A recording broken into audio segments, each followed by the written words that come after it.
it helps. Yeah. Okay. Like I said, if you want me to run camera while you're doing this stuff, I can do that for you. Yeah, it's up to you. Tomorrow I get on the field. That's my favorite position. Being able to take that ball right out of the quarterback's hands and just rip right into a cat, into the catch. Yeah, I eat, sleep, and drink that stuff.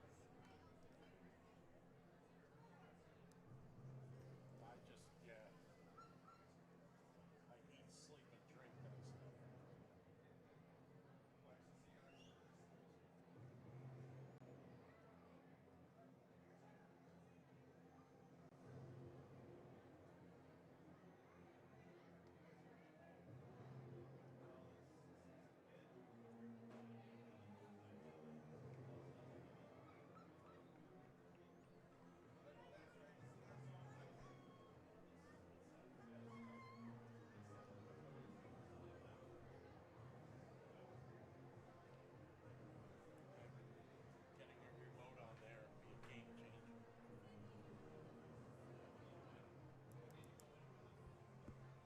Cool thing is you can run a longer pole and have it so you can sit down and just have it right here. You know what I mean? It sounds luxurious. I've done it. It sounds luxurious. I'm not gonna lie. I've directed and ran a camera on the side. That's hardcore. You do it when you're alone. Hello and good evening, ladies and gentlemen. Thank you so much for being with us here tonight. Nick Sisson on behalf of N2 Media, welcoming you to the N2 Media live stream game of the week here in the Greater St. Helens League. It's 2A action featuring the visiting Hockinson Hawks and the Mark Morris Monarchs here at Homecoming 2025 for Mark Morris. We are just about set to have the captains walk out to the middle of the field here to determine the opening kickoff, and hopefully we got some happy Mark Morris and Hockinson fans here tonight, at least those of the Mariner fan variety, because up here there was a loud applause and yelling and screaming and men just jumping up and down for the Mariners, and Eugenio Suarez hitting a grand slam opposite field in the 8th inning with nobody out to lead the Mariners to a 6-2 win over the Blue Jays and take Game 5, and they will take a 3-2 advantage to Toronto, where they just got to win 1 of 2 to clinch their first ever appearance in the World Series. So obviously it's great that that game is over with, so everybody can finally focus on what matters here, the task at hand, high school football in the state of Washington. This is a big one here tonight for both of these teams, although there's a lot of distance between them and a potential playoff berth. For the winner tonight, they get to say that their playoff hopes are still alive. For the loser, they got to prep for winter sports because both teams are 1-5 overall in the standings. All that matters, though, is where they stand in the league category, and both of them are 1-3 in league competition as we speak. Hawkinson's lone win over the R.A. Long Lumberjacks a couple weeks ago, and Mark Morris winning 2 weeks ago on the road against Hudson's Bay. So Mark Morris, with its final 3 games between them and Hockinson, them and Woodland, and then R.A. Long, does give them a navigatable path to potentially get into the postseason. There's going to be 4 berths available for the Greater St. Helens League. 3 of them are guaranteed to move on to the Week 10 matchup, but a 4th seed would have to play a crossover game against the Evergreens number 3 team, I believe, or the number 4 team. We'll have to check that. Either way, all I do know for sure is that the Greater St. Helens League number 4 does have more work to do before they actually get a chance to play in the Week 10 crossover round. But again, the winner of this one will have their 2nd win in league and can still hold on to hope to possibly getting to that 3, but more than likely 4-win total that it's going to take in order to snag a playoff berth. Last week, it was Mark Morris falling on the road to Ridgefield 34-20 in a very, very close contest. We're going to get to more about last week and ahead of this game in just a couple moments, so we're going to let the mic breathe for the playing of our national anthem.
The Mark Morris Pep Band doing the honors for us here tonight, and the crowd doing the work of the choir.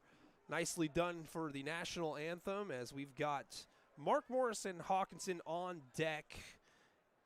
And again, talking a little bit about last week and how these teams got to this game. Mark Morris losing on the road to Ridgefield 34-20 last week in a game that was very, very competitive all the way through. In fact, it was tied with about 9 minutes to go in the fourth quarter at 20 apiece, and then a big 3rd and 15 wheel route for Brian McLemore III, who had 3 touchdowns on the night, gave Ridgefield the lead for good. Meanwhile, Hockinson found themselves on the losing end of another ball game last week as they dropped to 1-3 in league competition. It was the Woodland Beavers? No, it was not the Woodland Beavers. I checked that. It was Columbia River winning that ball game last week, 26-7 against the Hawks. And Columbia River having a really nice season this year. They're in action against Ridgefield in a very big game as well between 3 and 1 league teams. So captains are out on the field right now, and the white hat looks over to Hawkinson's direction. That is the indicator that they are making the call right now, and the coin flip is up. And we're just waiting to see. It looks like Hockinson has won the toss, and they're going to defer to the second half. Meanwhile, Mark Morris is going to receive the opening kickoff, and we'll see which direction they're going to kick here in just a couple moments.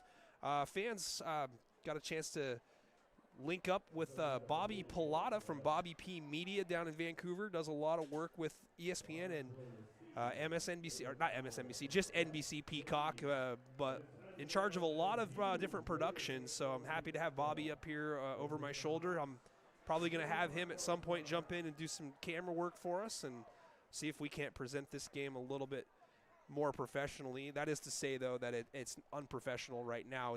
That wouldn't be true. It's pretty professional. So the referees are out there right now, and we're going to get back here, and we're going to talk a little bit again about how these teams are going to fare throughout the ball game, and we're probably going to talk about the Mariners as well.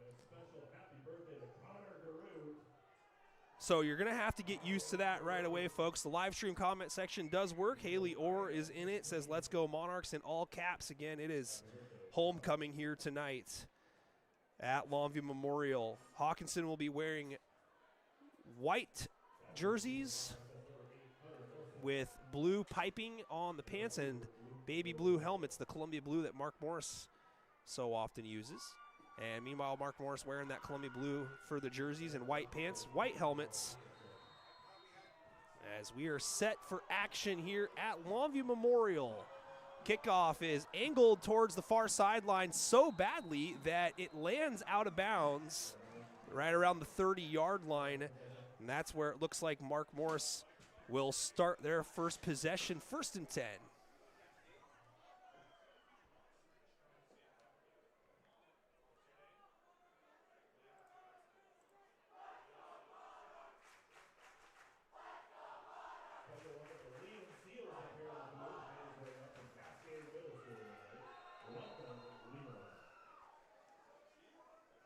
And the Monarchs on offense are led by freshman Aaron Ibarreta at the quarterback position, and he's in the pistol. And he hands it off. It's a counter play up the middle, and it's going to be Decker Bartell who gets it out to the 43-yard line. A nice gain of 8 on 1st down. They had the ball spotted at the 35-yard line to start the ball game after that kick went out of bounds. Jacob Yordy, my man. I think Jacob Yordy, Bobby, was the last R.A. Long Lumberjack to rush for 1,000 yards in a season. I want to say that was back in 2014, 13, somewhere in that neighborhood there, as the Monarchs come out on a 2nd down and 2. It's a fake handoff and a rollout near side, looking to pass. Ibarreta throws it up. Bartell comes open late on a crosser, catches it in Hockinson territory, down at the 37-yard line. But we do have a flag back on the far side of the field. So we're going to check on the dirty laundry here. But Jacob said, by the way, that was the whole point of bringing him up, is that after the Mariners win, I want to dance. I want to dance in the lights. As we've got an illegal shift or an ineligible man downfield, and it's going to be ineligible downfield.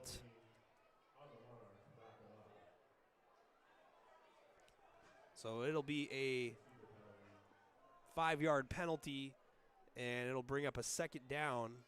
Let's get the right down and distance here.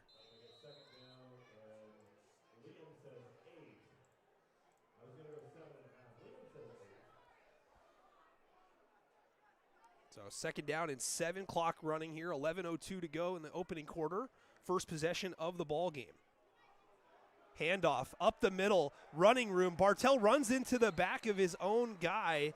Out there was Luke Bilger, and Bilger was kind of just caught in no man's land for a second there. Didn't know if he wanted to go towards the far sideline or stay put. He opted to stay put. Bartell just runs right into him. That might have been the only thing slowing Decker down from getting to the end zone there, but either way, it's a first down carry for the Monarchs. And it's going to bring up a new set of downs. Again, fans, please type into that live stream comment section as we've got a handoff to Bartell, who's got 1, maybe 2. They're going to mark him for 2 yards as we're into Hockinson territory. Ball is going to be spotted at the 47-yard line. Second down and 8 upcoming.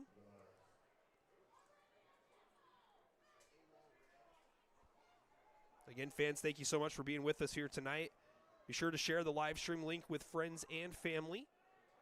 And use that comment section. We will have a vote for player of the game when we get to our Cowlitz County PUD postgame show. Second down and 9. They moved it back, and it's a handoff left side. Bartell again with more running room. This time he doesn't have Bilger to run into. He gets the edge at the 20. Contact, falls forward to the 13-yard line. Decker Bartell rips off 30 yards, 35 yards in fact.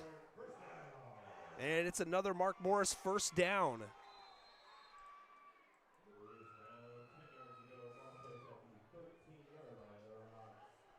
First and 10 at the 13 now for Mark Morris. Again, the Monarchs are winning up front. It's a 3-4 defense for the Hawks, and they are split out wide from the nose to the ends.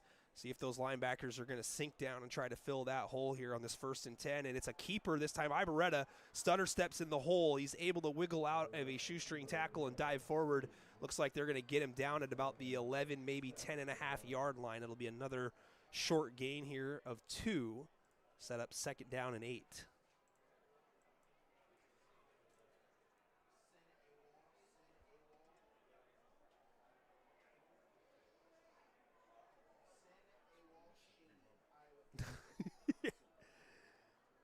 Bobby's up here telling me about all the nice toys that he's got, and I'm definitely jealous and can make life a lot easier as the Monarchs come out slot near side on the wide receiver side. It's a toss to the slot side, and great job blowing up the play in the backfield. It's number 25, David Thorner, who gets in and tackles the ball carrier down for a loss. It's going to be third down and 10 now.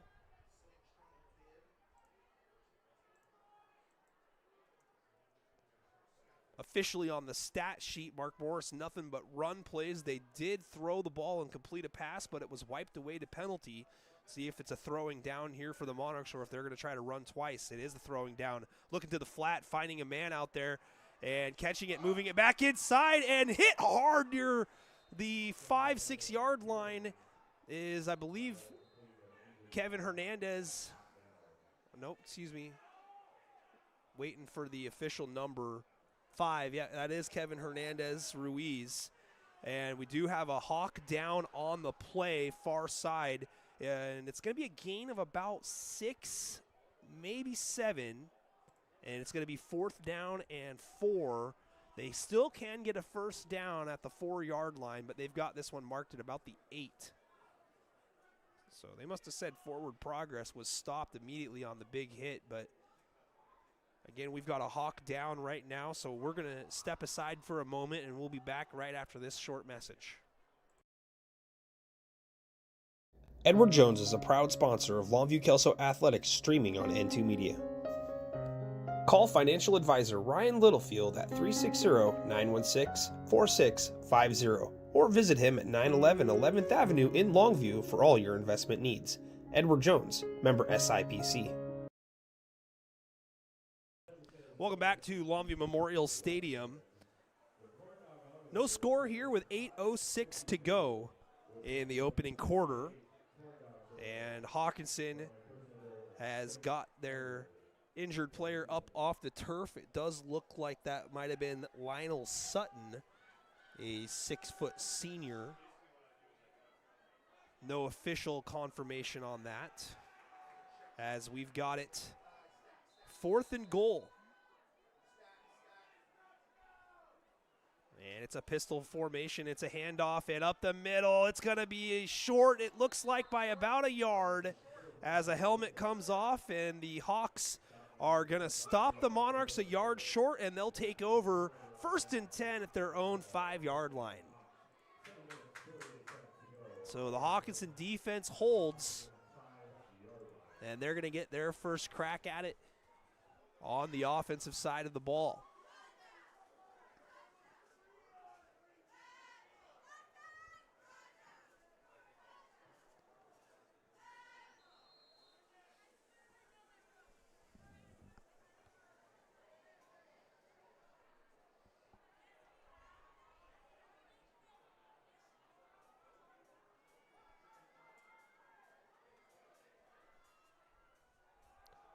And we got a fake handoff, and trying to get to the edge, unable to do so, is Owen Donowitz on the keeper. It's going to be a gain of 2, maybe 3. 2nd down and 8.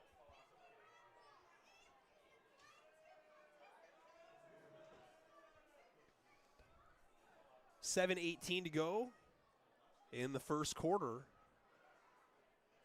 Donowitz at the quarterback position, wearing the pink socks for breast cancer awareness, and he hands this one off, and it is blown up behind the play.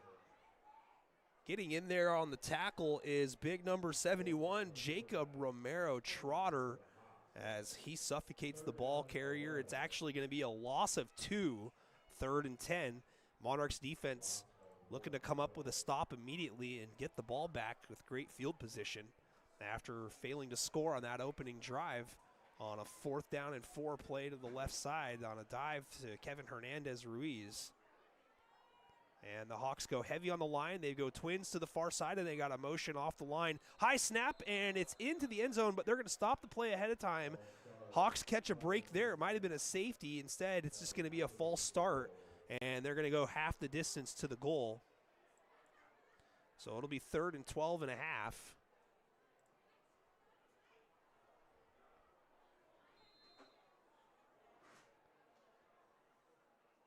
Got this one spotted just inside the 3-yard line.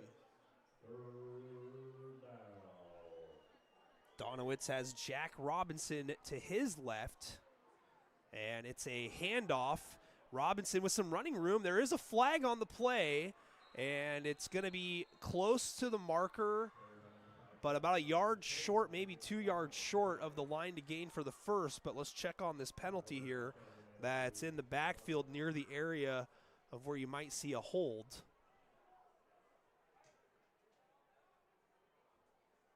And looks as if the official's motioning over that it's going to be a question about whether or not they're going to accept this or not.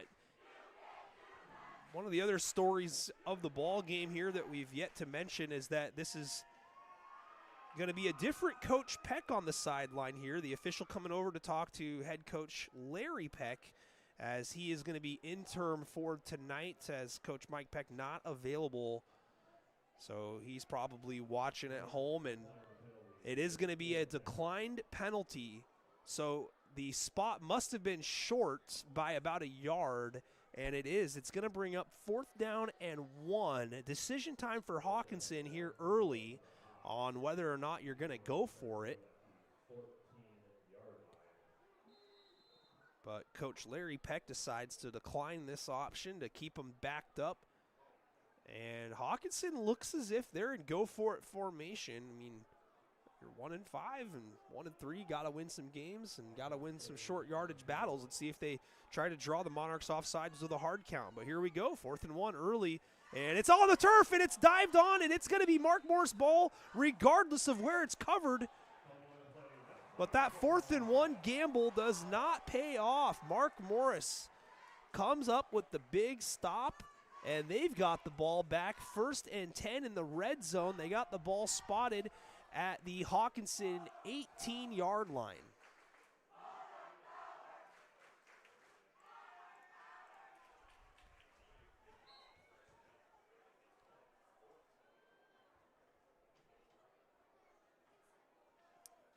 Ibarretta, 1st and 10. Monarchs might have got away with a false start there as Bartel was leaning forward before the snap. He was like he was going to fall over back there before he could get the handoff. He's inside the 10, and they've got him marked down at about the 8-yard line.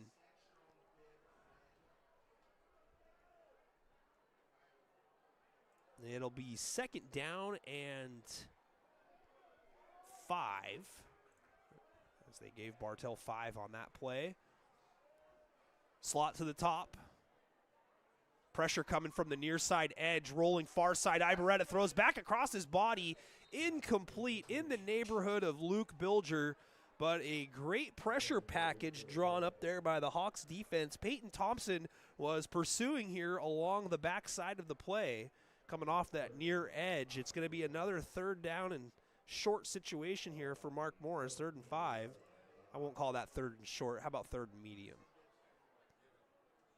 But Mark Morris opting to go with that roll out to the far side. They've got trips now to the top. Single wide receiver down here at the bottom is Daniel Kobayashi, and in the backfield is Avery Elliott, who had a big game against Hockinson last year. He's motioned out to the flat. He gets the catch, and he cuts it up inside. He's short of the line to gain by about a yard.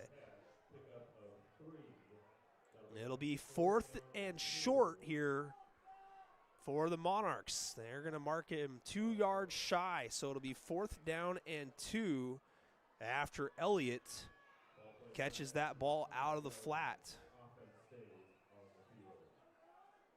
So here we go, another 4th down and short for Mark Morris. They ran it off to the slot to the top. Way down here at the bottom is Kobayashi. Gallagher, handoff to Elliott. Elliott is going to get into the end zone on 4th down. It's a touchdown, Monarchs. Avery Elliott gets into the end zone from 5 yards out, and he gives Mark Morris a 6-0 advantage here on Homecoming 2025. And on to attempt the PAT is going to be number 21, Cameron Repperger. I had to say that like a couple times, I think, before it's going to flow off the tongue. But Repperger on for the PAT. Hunter Nelson will hold it. And the snap is good. The hold is down. 5-yard touchdown run on 4th down from Avery Elliott. And the Monarchs lead it now 7-0. Again, fans, be sure to type into that live stream comment section where you're watching from and who you're rooting for. Got Malin Stevens saying thank you for streaming. You're very welcome. Watching from Elma, home of the Eagles, says go Dalton Stevens.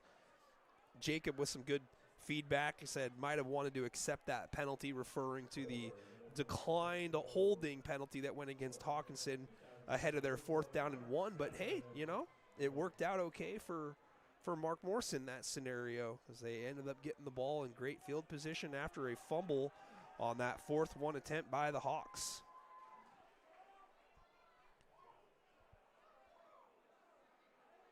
And on to kick off here is going to be Maddox Mobbs. 4:11 to go here, opening quarter. Mark Morris with a 7-0 lead. And this kick is low, and it bounces up, and it's continuing to bounce. Finally fielded at the 19-yard line, and then straight up the seam, crossing the 30, down at the 34, is the Hockinson returner. that looks to have been David Thorner. So here we go for Hawkinson's next possession, their second of the ball game. They trail it 7-zip. Nose of the football is going to be on the 34-yard line with 4:04 to go here in the opening quarter.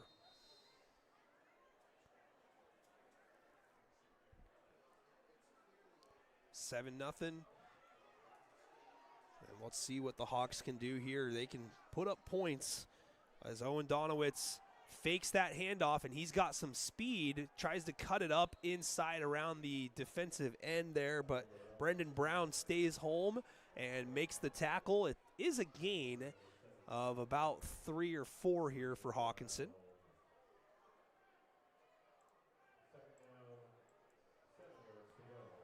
Second down and 6 now for the Hawks.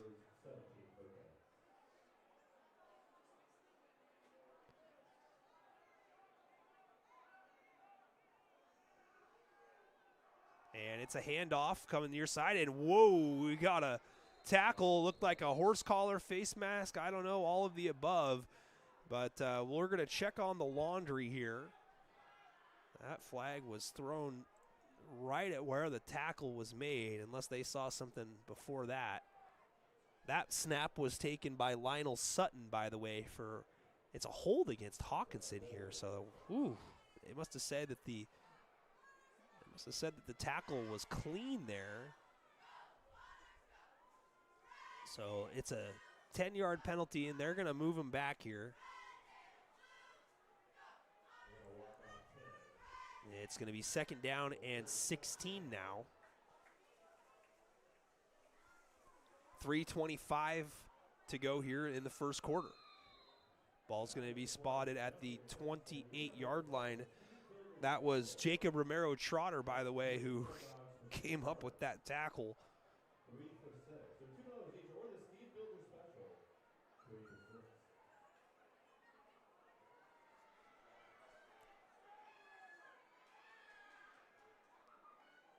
Fake handoff, back to pass. Sutton throws it up in. Bartell camps underneath of it, but can't bring it in. The wide receiver turns into a defensive back.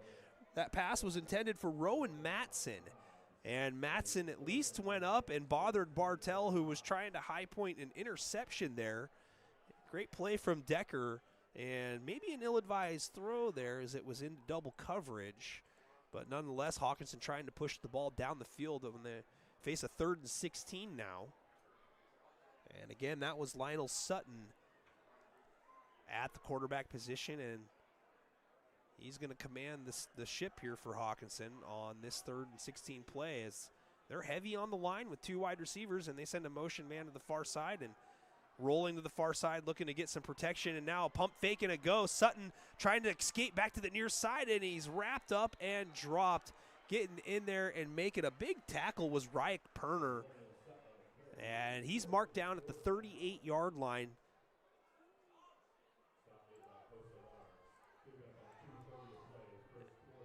Gain of about 9. It'll be 4th and 7. Hockinson will bring on the special teams unit with 2:21 in the clock running. Set to punt this football away. 2 Monarchs are back deep in Avery Elliott and Decker Bartell. No rush here from the Monarchs. Plenty of time to kick that one away, and it's a wobbler angled towards the far side, and it's going to bounce out right around the 40-yard line. And that's where Mark Morris will start its next possession, leading the ball game here 7-0.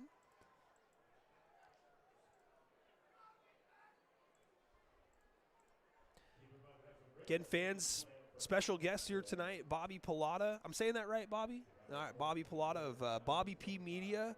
He's on Facebook as well, does a lot of great work down in the Vancouver, Washougal area at the dirt tracks. Also does a lot of stuff over in Oregon with the Portland State Vikings. And, of course, anything that you might see regionally on ESPN or Peacock NBC. So be sure to follow Bobby P Media on Facebook. As we are ready to go here, it's Ibarreta who keeps it and gets it back to the original line of scrimmage for no gain.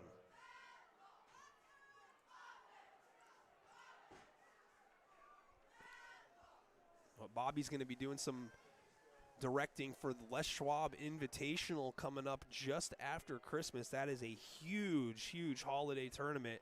And Bobby's formally inviting me to be down there. So, I mean, as long as Mike Casanova from Grocery Outlet can make that accommodation for my schedule, N2 Media might be making a presence at the old Les Schwab Invitationals. We've got two backs next to Ibarreta. It's a toss near side. Bartel gets the edge, and he's looking to slow down and cut back. He's thrown down near the line to gain right around midfield. I do believe he might be given the spot. Yes, he is. Looked like it might have been about a half a yard short, though, right up here down the line.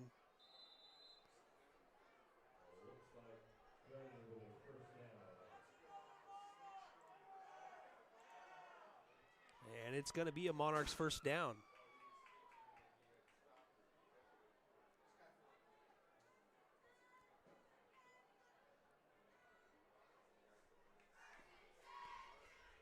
Motion coming across, and it is a jet sweep, and it's Bilger, and Bilger is down at midfield. A flag came in from the near sideline. And it's a face mask called against Hockinson. Ooh, we need to get a sponsor for like Three Rivers Eye Care or something. That's some seriously good vision, I guess, if he can see that from all the way on the near sideline. But it's going to be 15 yards for Mark Morris. They're going to have this at the 35-yard line. 33 seconds to go here in the opening quarter, and the Monarchs are going to walk it closer.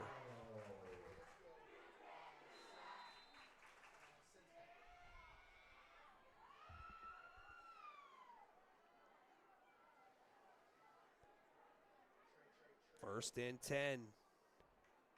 Ibarreta back to pass, quick throw, and it's going to be a flag here late coming out. They're going to call OPI, I believe, on Daniel Kobayashi as the cornerback out here on the near side looked to have a potential chance of getting to the interception. I believe that was Rowan Matson out here playing defensive back on that play.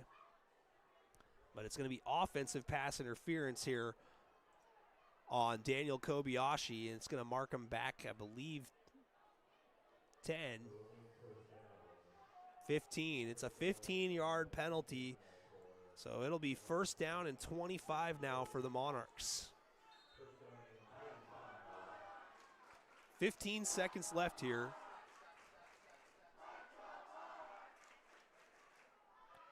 Back to pass, down the middle, man open, catch is made. That is Eddie Booth, and Booth is fired up as he gets it to the 31-yard line. And that's going to do it for the first quarter. It'll be second down and 6 for Mark Morris, a 19-yard gain on the play from Ibarreta to Booth as we close it out in the first quarter. Your score after one, Mark Morris 7, Hockinson 0. I get, is that Porfirio? I don't know what you're asking. It says, who made point for Mark Morris? Does not show it bugged. Do you mean touchdown? Who made the touchdown? It would have been Avery Elliott on a 5-yard touchdown, if that's what we're asking. But we are here at Longview Memorial Stadium. Homecoming here at Mark Morris.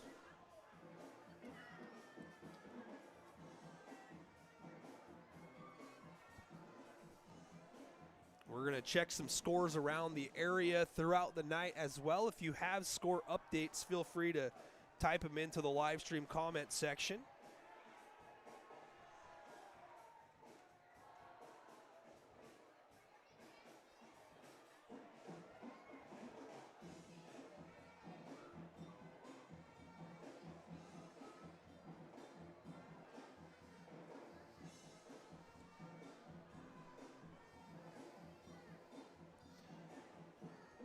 Well, Washougal's already on top of RA Long 27-0 with 1:55 to go in the first quarter.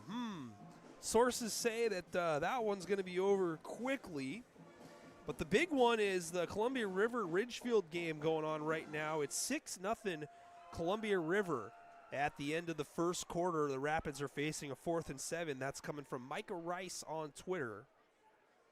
And then we've also got Kelso taking on Heritage. That game yet to kick off. It'll be about 7:45, so a late one between Kelso and Heritage as we're back to action for the second quarter. It's a handoff and a stutter step by Kevin Hernandez. He falls forward, still short of the marker. He's going to get it out to the 27-yard line. It'll be 3rd and a long yard for the Mark Morris Monarchs.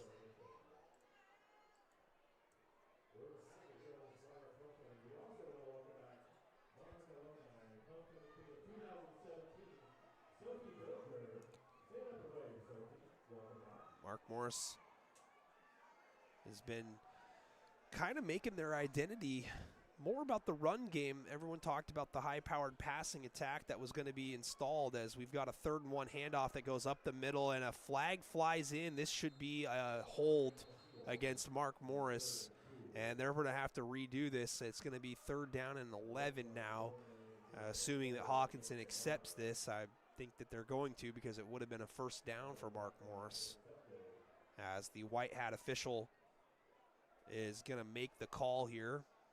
And it's going to be a hold against Mark Morris. And, of course, Hockinson is going to take that penalty. And it'll be 3rd down and 11 now for Mark Morris.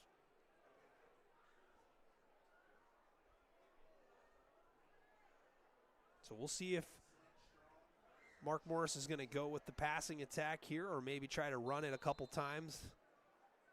They're definitely in go-for-it territory here, regardless if they pick up a yard or not. And Ibarreta getting the play off the sideline, runs into the huddle. Mark Morris and Hockinson both still have 3 timeouts in the half, and we're down to 10:55 to go in the second. Split off the line near side, and helping out with some pass protection under pressure. Ball's up, and it's caught on the comeback there by Hunter Nelson. Nelson gets it to the 32-yard line. It's a 5-yard gain. Good job there by Nelson, at least to make sure that that ball was caught and not intercepted, because Ibarreta was under pressure and hit as he threw the ball. Hockinson able to generate that hurry. It looks like they've got this one at about 4th and 7. So gain of about 4. Mark Morris is obviously going to be going for this one here.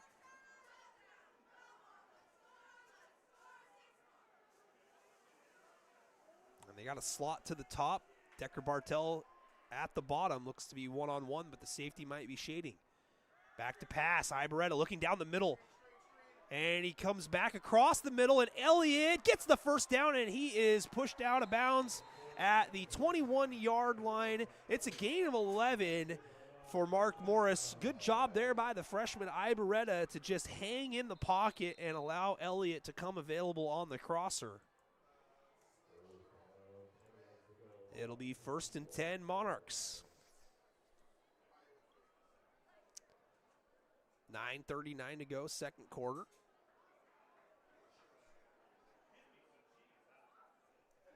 As the Monarchs are in the red zone here for the 3rd time in the ball game.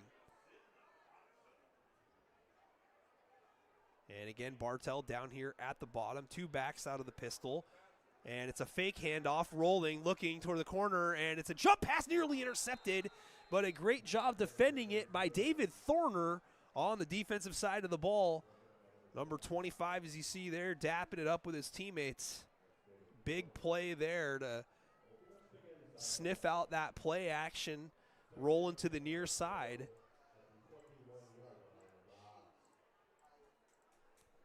So far, Thorner's been having a pretty solid game overall in the first half on the defensive side.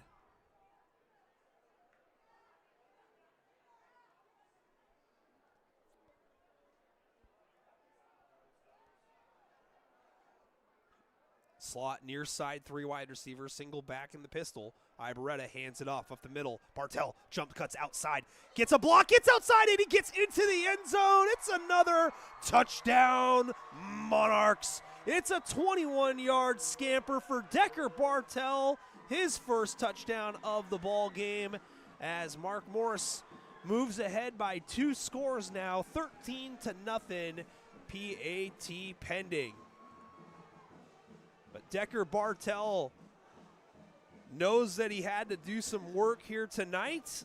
The senior gets into the end zone for the first time at a big game last week down in Ridgefield, running the football.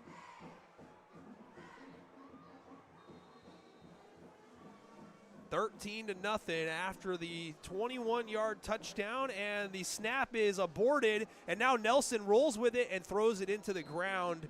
It's going to be incomplete. Officially, it's going to be a pass attempt for Hunter Nelson after the fumbled snap. So the score will stay here at 13-0 with 9:09 left in the second quarter. So far, it's been the running attack spearheaded by the offensive coordinator Chris Smith here tonight, calling the plays and doing a good job of keeping it simple and allowing the big hog mollies up front to do the work for the Monarchs.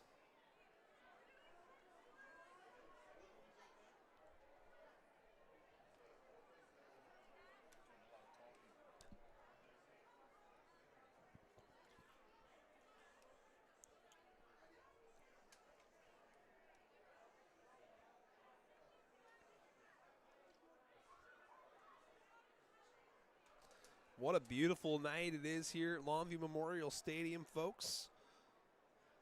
To be completely honest, I know that when I say this, I'm going to just jinx the hell out of everything good in the weather, but we have been just spoiled rotten with how the weather has been so far this football season, as this kick is angled and it gets out of bounds just barely. It was very close, but Owen Donowitz decided to leave it alone, and good decision there by Mr. Donowitz. Hawks are going to take over possession with no return after the procedure penalty. But the Hawks do trail it here 13-0. And we'll see what kind of adjustments they might be trying to make on the offensive side of the football. But so far it's been split duties out of the quarterback position. Let's see who they got going out under center, or behind center, we should say. And it's going to be Sutton. So 1st and 10. Fake handoff, Sutton keeps it and stutters around a couple would-be tacklers. A good move there right at the point of the tackle to get some extra yardage. It's going to be a 5-yard gain for Sutton, and it'll be 2nd down and 5.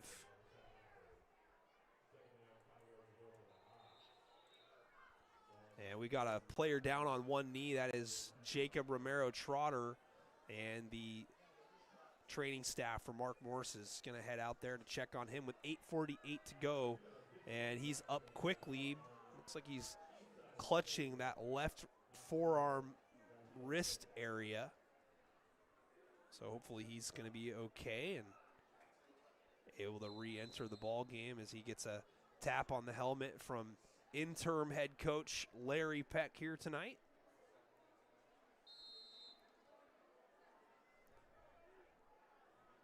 .841 clock running, 2nd and 5. And it's a handoff that goes up the middle.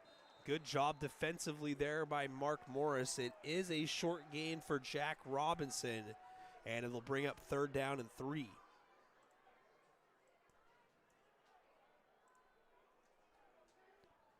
Hockinson running a version of a slot T offense where they got a couple of tight ends, one split off the line, usually heavy to one side, and then they've got twins wide receivers usually. This time they're going to split it up and go single to both sides, but they got the split heavy side to the far side of the field right here, and it's a handoff, and it's read beautifully and blown up in the backfield by number 31, Lane Smith.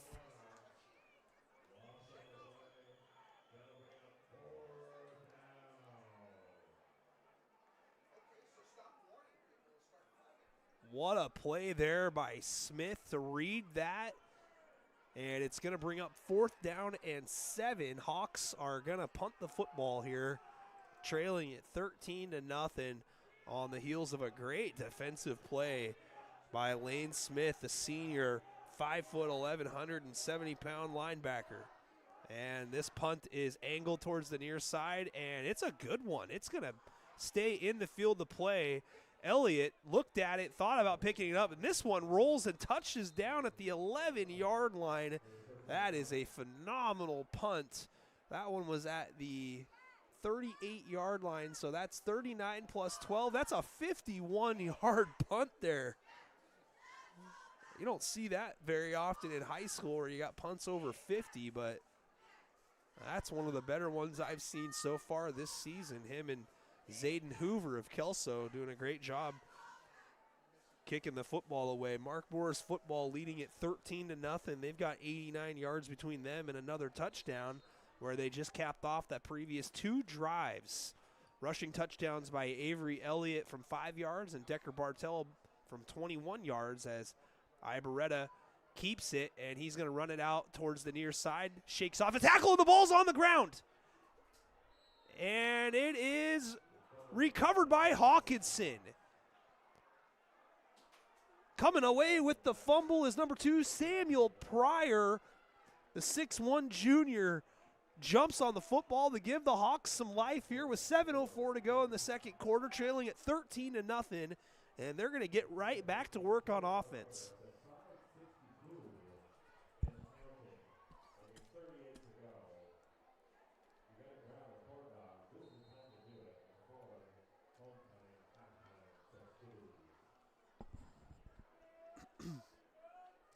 So the turnover bug bites the Monarchs on the first possession, first play of the last possession.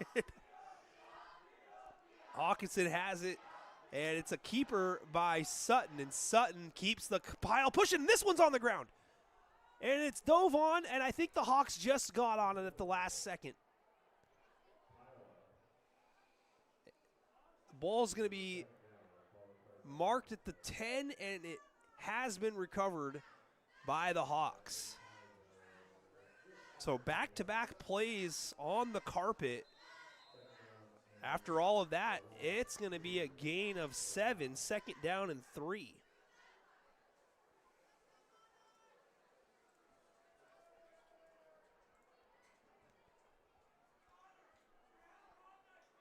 Hawks looking to capitalize on the Monarchs' mistake here. 10 yards to the end zone. It's a high snap, and it's handed off, and off tackle left, falling forward to the 3-yard line. It's going to be 1st down and goal for the Hawks. Carry there by Pryor, number 2.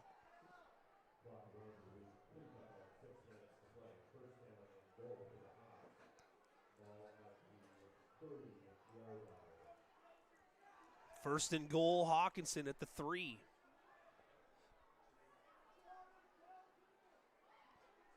Robinson to the left of Sutton. Heavy near side, tight end split off the line. Keeper, and Sutton has some space, but it closes up fast at the 1. I don't think he got in, but I don't have the best angle at it. The official comes in and marks it. No. A late touchdown signal, and it's a 3-yard touchdown keeper for Lionel Sutton. Touchdown, Hawks.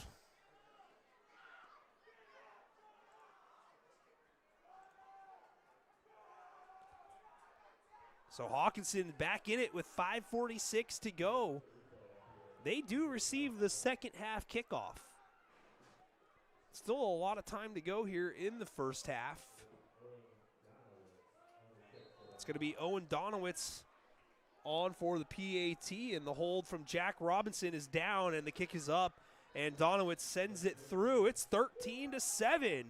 So Hockinson turns this one back into a ball game here quickly after the fumble by Aaron Ibarreta. Hockinson takes advantage of the short field. It's a one-score game again with 5:46 to go in the second quarter. Hey, Bobby, your friends, my parents, they say it looks and sounds great here tonight. If it looks great, that's because of Bobby P. Not my fault. I'm just pushing a button.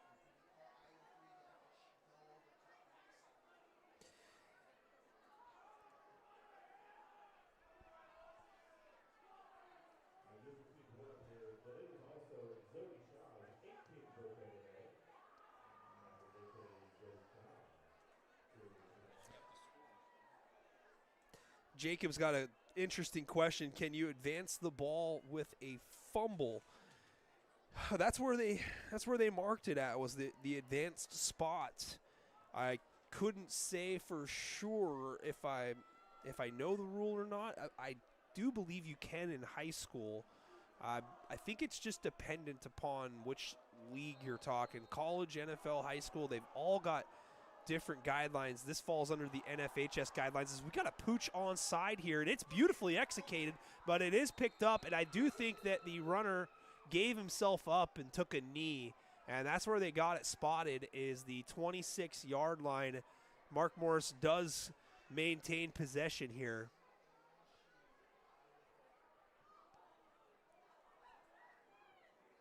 So Mark Morris starts now at their own 26-yard line. But yeah, Jacob, that's a great question. But it'd be NFHS rules to determine that. I know that the pros obviously don't fall under that guideline, nor do the collegiates. So either way, it's a Hockinson touchdown, and Mark Morris has it 1st and 10, and they're looking to get back on the horse, so to speak, after the fumble. See what kind of life Hockinson has, and they got a lot. The handoff blown up immediately.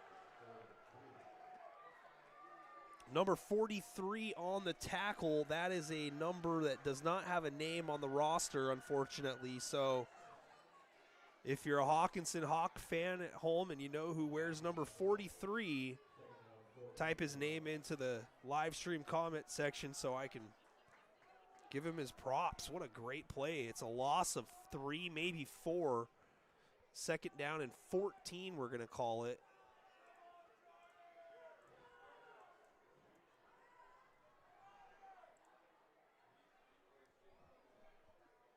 Five minutes to go. Handoff, and it's read beautifully again in the backfield. And it's another tackle that's going to be lost down to the 21-yard line. So back-to-back carries go for a loss, and right now the Hawks are feasting on that dive handoff to Decker Bartel. They've made some adjustments on the defensive side. Now it's on offensive coordinator Chris Smith to decide how he can mix up his calls and come up with something to keep the Hawks defense from pinning their ears back. 3rd down and long. Ibaretta looking, has a lot of time. Nobody really there, and now he's going to run for it. And he's tripped up quite literally back to the original line of scrimmage. He's marked down at the 28, and it's going to be 4th and 8, or 4th and 9. So a gain of 6 for Ibaretta, and the special teams comes on the field here. So Hockinson has a shot here to possibly tie and take the lead. Clock running with 3:41 left in the first half. And again, both teams with all 3 timeouts. Jared Cadwell wants number 77 to tuck his shirt in. High snap, fielded. Kobayashi, low kick, and it is bouncing, and Peter is the call. As the Hawks get away from it, it's down at the Hockinson 37, and that's where the Hawks will take over for their next possession, trailing 13-7. I got to say something real quick here. So my son had a trunk or treat, like a trick or treat thing, but they have like different cars set up and do, kind of miniature displays and dioramas and such. So they had the trunk or treat, and I kid you not, these adults did nothing but troll the kids with 6-7. First carry, near side, backside pursuit, and it's a tackle for loss. Looks like that's going to be number 51, Cameron Lair, on the tackle for Mark Morris.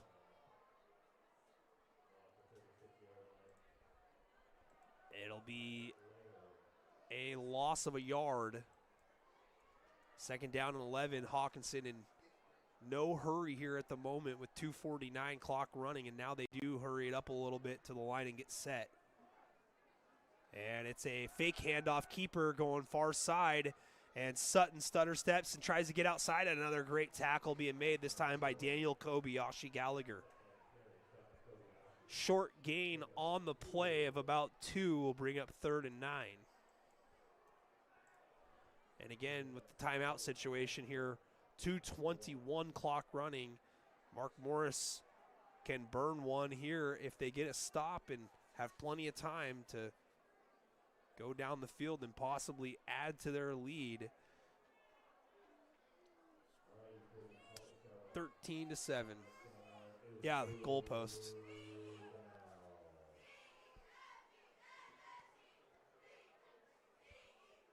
David's, yeah, 6-7. Clock is running here. It looks like Hawkinson's going to run the play clock all the way down and burn a timeout ahead of a delay of game, and that is the call. So with 1:44 to go, we got a 30-second timeout. We're going to take one with them, and we'll be back here in just a couple moments. Edward Jones is a proud sponsor of Longview Kelso Athletics streaming on N2 Media. Call financial advisor Ryan Littlefield at 360-916-4650 or visit him at 911 11th Avenue in Longview for all your investment needs. Edward Jones, member SIPC.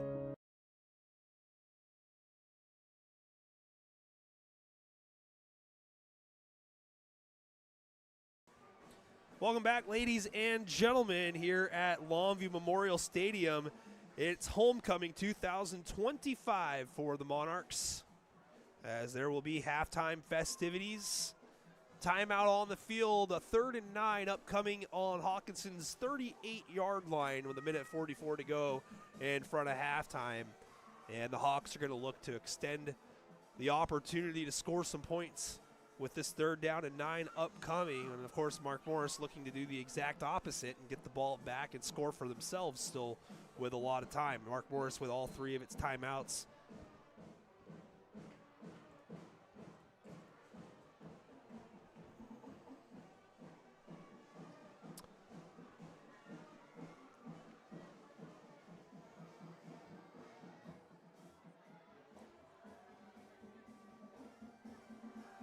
Back to pass, lob ball deep, and this is thrown up and intercepted by Daniel Kobayashi Gallagher as he gets back a turnover for Mark Morris. Each team now with 1. That is the first interception thrown of the ball game.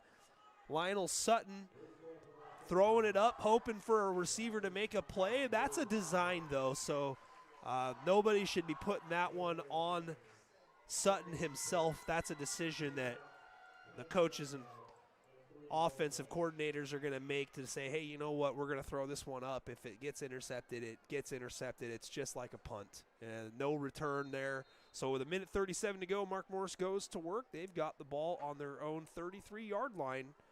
And again, with all 3 of those timeouts, they've got slot to the near side. Ibaretta, toss sweep here to the near side. And Bartell gets the edge and runs into the back of his blocker, Bilger. Second time that Bilger's been trying to make a block for Bartell, and then they just end up colliding. But no fault of Bilger there as the defender was pushing him towards the flow of the play. It's a 5-yard gain, and Avery Elliott's going to enter the ball game here for the Monarchs.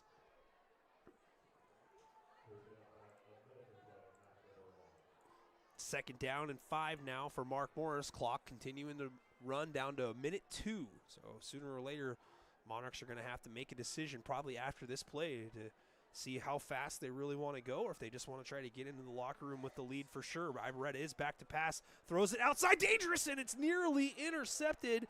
Getting in there and breaking up the pass was Barrett Roscoe. Number 9, Roscoe stops the clock with 49 seconds to go, so 3rd down and 5 for Mark Morris. You wonder if Mark Morris just decides to run the ball on this play and force Hockinson to burn a timeout. That would leave Hockinson with 1 if they did want to go that route. But I don't think Mark Morris is going to be super aggressive here with 49 seconds to go. That last play nearly resulted in an interception. I think that this is just conservative, hand it off, see if you can get a big play out of it, and maybe you can breathe life for another play. And it is going to be a run up the middle, backside tackle attempt, and they do wrap up Ibarreta short of the line to gain. Clock is running, and it doesn't look like that Hockinson is going to call the timeout as Ibarreta heads towards the sideline. They might decide to go for it again here, but I got to believe that the call would be to run it down, call the timeout, and send the special teams unit out there on 4th and 1 as offensive coordinator Chris Smith and interim coach Larry Peck having a conversation with freshman Ibarreta as Ibarreta is going to head back out there. Clock is down to 3 seconds and nobody's interested in stopping it, and we're going to head into the locker room. 13-7 is your score. Mark Morris with the lead, but Hockinson with the most recent score. They get the ball to start the second half. We've got ourselves a ball game here, folks. Homecoming festivities 2025 upcoming here at Longview Memorial Stadium. We're going to take a timeout here and just kind of let the picture do its thing. And hopefully you guys enjoy that, and we'll get back here in a little while. We'll talk about the first half, and we'll answer your questions, comments, and concerns, and we'll look forward to the start of the 3rd quarter. Your score at the half, Mark Morris 13, Hockinson 7.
Welcome back, ladies and gentlemen, to Longview Memorial Stadium. I am Nick Sisson from N2 Media, and we are at the half.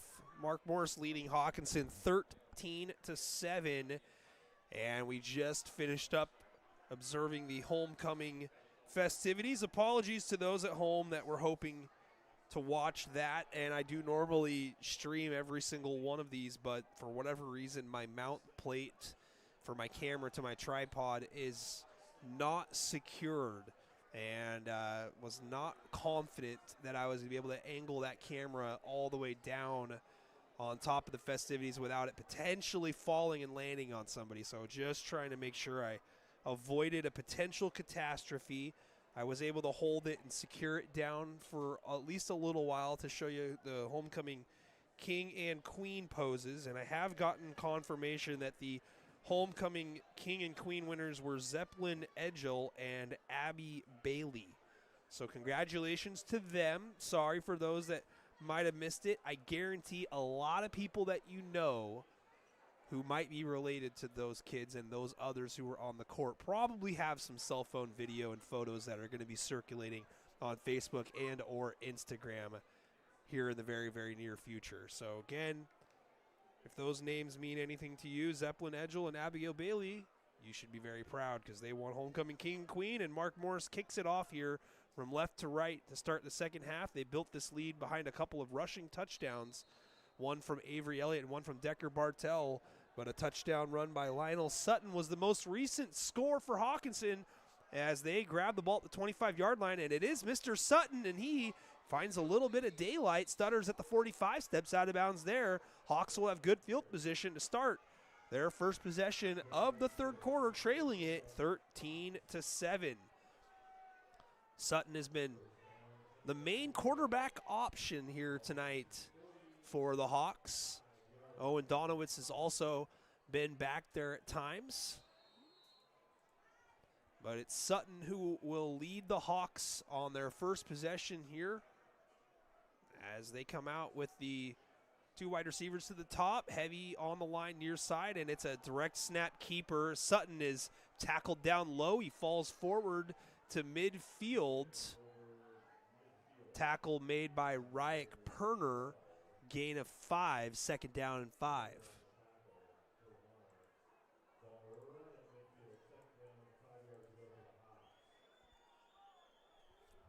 Score update, Kelso leading Heritage 7-0 at the end of the first quarter. And I've got another score update for you here in just a second. I just got to take a deep breath before I actually say it out loud.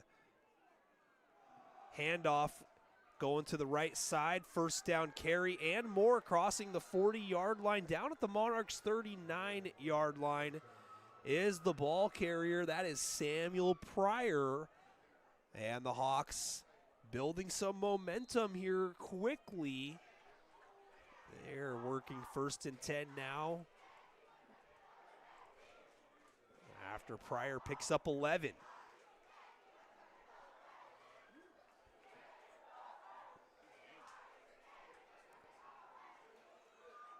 Twins to the top, split tight end near side. And it's a fake handoff. Sutton trying to escape the backside up top, and he is cut down.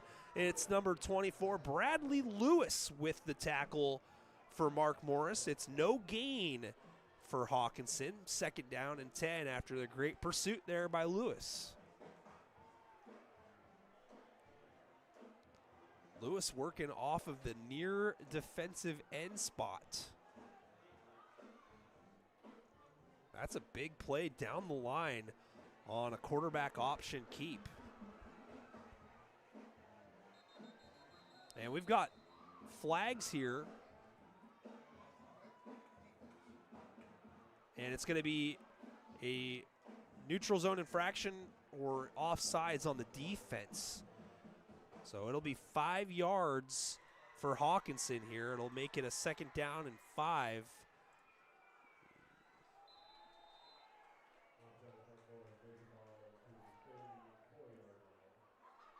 10 minutes to go in the third. That score update I wanted to provide everybody. Hold your breath. Washougal 62, already long nothing at the half. Pryor with another first down run gets it to the 26-yard line. That is a gain of 8.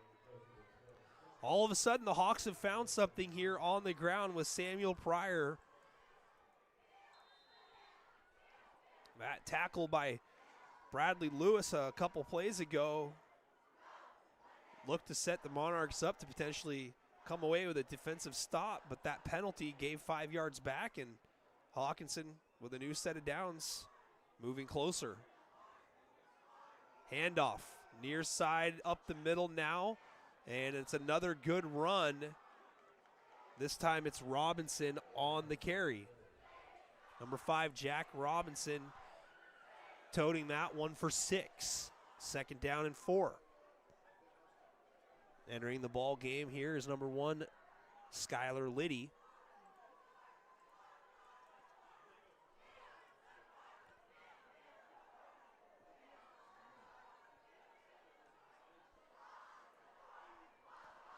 Ready to go here. Hawks moving fast, set up. And it's a handoff up the middle. Great tackle there by Kevin Hernandez-Ruiz as the handoff went to Barrett Roscoe. Roscoe picked up maybe half a yard, but we do have a Hawk down on the turf, and he's slow to be pulled up and then decides to just fall back down. So we're going to have an injury timeout here. It'll be third down, and they called it a loss of a yard there, actually. So 3rd and 4. Score update, Camas leading Battleground 8-7 at halftime. Skyview leading Union 28-0. There's a couple more scores for everybody. The player that's injured for Hockinson is number 70, Peyton Thompson. And Thompson able to hobble off under his own power, but favoring, looked like the left leg, as we are back in the huddle here on a 3rd down and 4. Clock moving at 8:12 to go in the 3rd.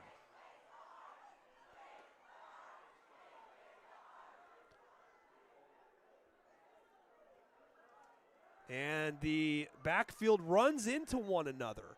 Little miscommunication. Sutton ends up having to keep it for no gain. It'll be 4th down and 4, but some confusion there with quarterback and running back heading in opposite directions. And that resulted in them colliding. It'll be 4th down and 4. Kelso leading now 14-0 in the second quarter against Heritage. Thank you, Jake. Jake's doing a great job working hard for everybody. Big play here, 4th and 4.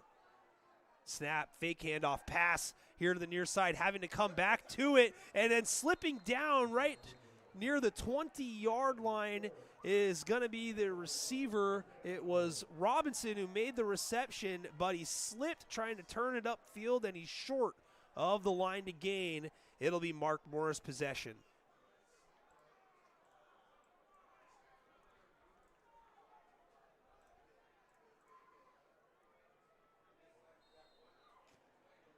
Jacob says, I wouldn't be surprised if Washougal tried to drop 100 tonight.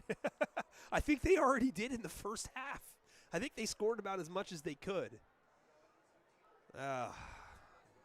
Back to pass, Ibarreta. And throws it near sideline. Catch is made by Kobayashi Gallagher. And Kobayashi is going to be rewarded with the 29-yard line, but we're going to hold the reward for now, a flag thrown late. And I don't know what they could be talking about here other than an unsportsmanlike of some kind, seeing who they're going to. Yeah, it is unsportsmanlike against Hockinson. So this should add 15 to the play here. The ball was spotted at the 27. It would be a gain of 6 on the pass to Kobayashi Gallagher. And this is probably going to be a warning, too, against the player guilty of the unsportsmanlike infraction. We don't have the refs mic'd up here to know who the foul was on. but it's an after-the-play foul, so the 6 yards for Kobayashi Gallagher goes in the books as a reception. 15 gets added for the penalty, and it's a first down for Mark Morris.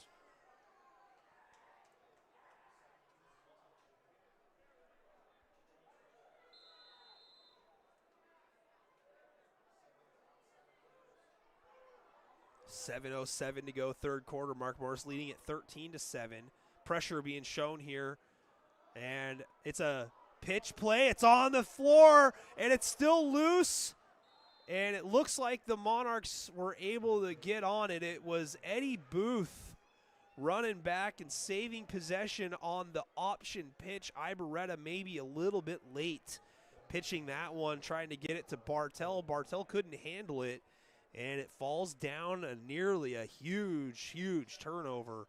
But instead, it's a big loss of about 8, maybe 9. Second down and 19 here for the Monarchs. 6:28 to go, third quarter.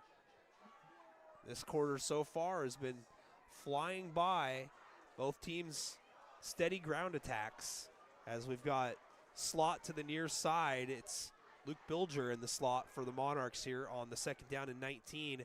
Toss, sweep, coming near side, stuttering back inside Bartel. Bartel's got to secure the ball. He held it out a little bit there. Lucky that one didn't get popped out. Bartel's going to be given the 39-yard line. It'll be a gain of roughly 4. Third down and 15.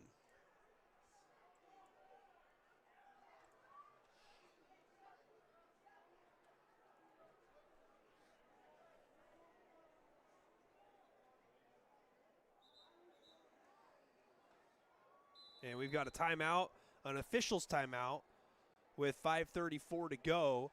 And there's going to be a Mark Morris player coming off as well. It'll be Bradley Lewis checking out. And I don't know if that makes 10 in the play, and it does. So personnel change here is going to bring Luke Bilger back into the ball game on this third down and 15 from the Mark Morris 39-yard line. And too high safety look. Corners well off the ball here for Hockinson. Toss, sweep, far side. Bartel gets a nice inside block from Bilger, and he's got first down yardage and more. Stiff arm at the 38, drop down at the 35. Decker Bartel goes for 26 yards on third down and 15 to convert for Mark Morris. Great block that you'll see on film tomorrow from the Mark Morris coaching perspective by Luke Bilger as he sealed off an alley for his running back, Decker Bartel there. Turned out to be a brilliant substitution by Chris Smith, the offensive coordinator. No fault of his own, though. He kind of walked into that one with Lewis having to come off and said, hey, Bilger, get out there. Go block somebody. First and 10 on the 35-yard line. And we got a hole here up the middle. Avery Elliott has a first down carry, and the Monarchs are moving now down to the 21-yard line. Elliott goes for 14, and the Monarchs are back into the red zone for the fourth time.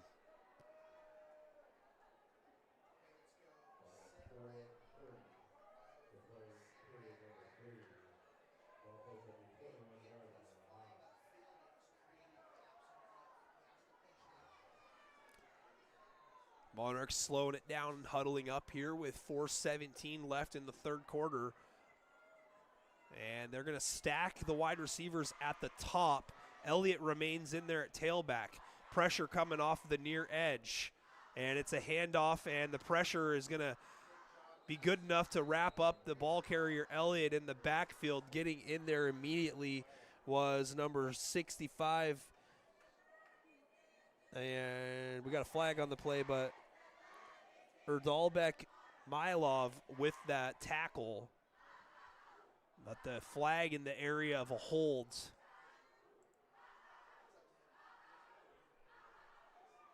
And the official comes over and makes the call. It is a hold against Mark Morris. It'll be 10 yards backwards for the Monarchs.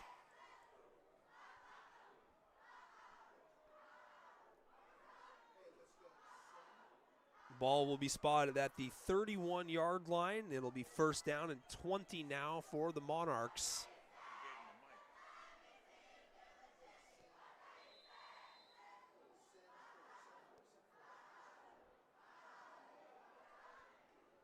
Elliott goes in motion to the flat. Ibarreta sets up a screen ball. Booth with the reception, and he is tackled down immediately after the catch. Good job wrapping up by David Thorner, but Booth with his second catch gets 10, maybe 9 yards back of the penalty. It'll bring up a second down and 11. Mark Morris, I want to say quietly here, Bobby, but might have got away with some illegal guys down the field there. They had blockers 5 yards down already when that ball was thrown. Yeah, it's okay. It's okay. But Mark Morris looking to add to a 13-7 lead in a pivotal game when it comes to both teams' playoff hopes. They need a win to keep them mathematically alive as we got a toss sweep. Bartel outside and a flag is thrown. Donowitz came in and cracked Bartel on the way down, but the indicator is another hold against Mark Morris, and it is going to back him up 10. So the second hold of the drive, of the down and distance, we should say. They had it first and 20 after a hold on first down, and it is a spot foul. So we'll see where they mark off the 10 yards from. It will still be second down and long, but they are working on counting here. And they're going to spot this at the 29-yard line. So all in all, it's going to be second down and 16. It ends up being a net loss of 5 yards.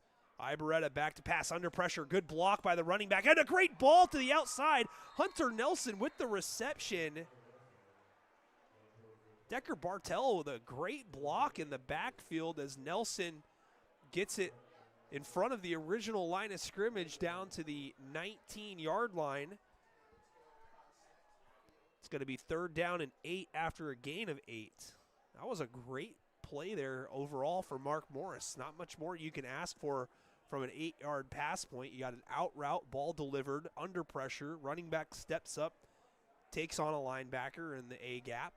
Gotta love it. 2:41 clock stopped ahead of this third down and 8 play. Bradley Lewis sets up left of Ibarreta now, 2 backs out of the pistol.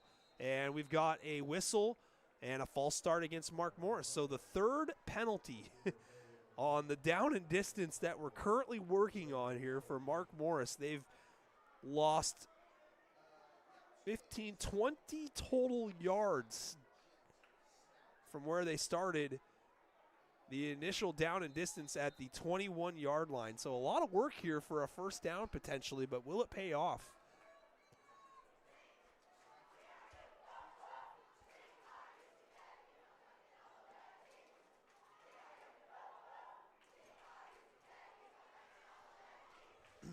Jacobs got a great point there in the comment section, said looked like Mark Morris was going to run away with this game at the beginning, but Hockinson has settled in and worked this into a really great game, and I couldn't agree more. Stacked to the top. Coverage is off here. Ibarreta goes screen to the top, caught by Nelson, but swarmed immediately. Donowitz is out there to make the tackle near the original line of scrimmage. It will be fourth down and around 10. Fourth and a long 10, we'll call it. They tried to set the screen ball up at the top, and the coverage was off for Hockinson. The linebacker pursuit from Barrett Roscoe was solid as well there to team up with Donowitz for the tackle. Fourth down, and it's going to be fourth and 10 and a half. Slot to the near side is Hunter Nelson. Toss and a flag. And it's going to be down short, well short. We're going to check on the flag here. But it looks like this one is going to be against Mark Morris. Bartel calling for a face mask there, it looked like, but doesn't appear to be getting it. And now the officials are going to have a discussion about the flag. They threw it immediately, so it's either illegal motion or formation, which it is, against Mark Morris, and that's declined. So it's only fitting that 4 penalties eventually do you in. As Mark Morris turns it over on downs, the Hawks defense holds, and they will take over with another opportunity to tie or take the lead. 1:12 to go, third quarter. We still got 13 minutes of action here to decide this one.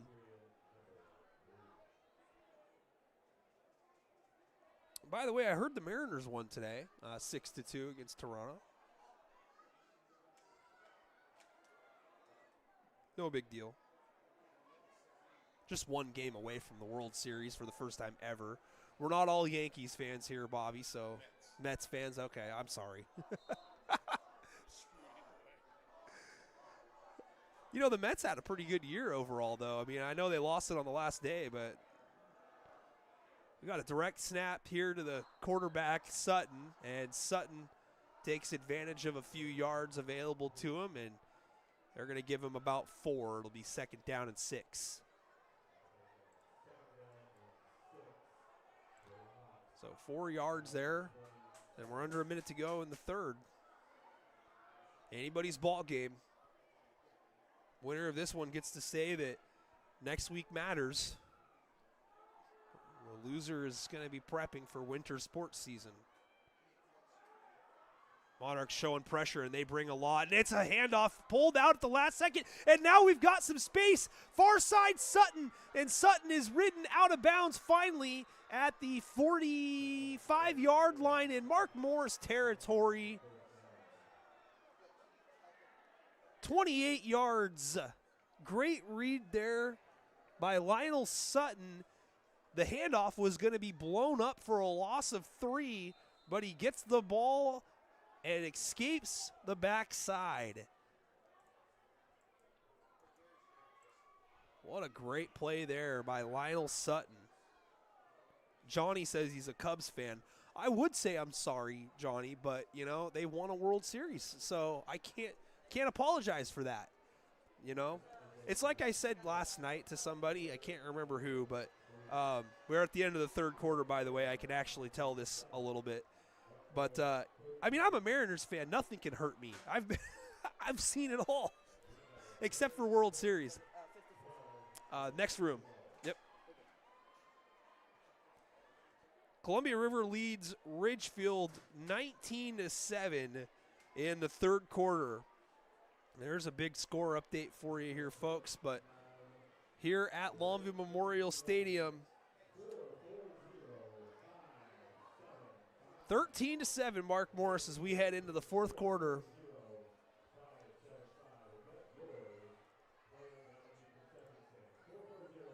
What a ball game that we've got here.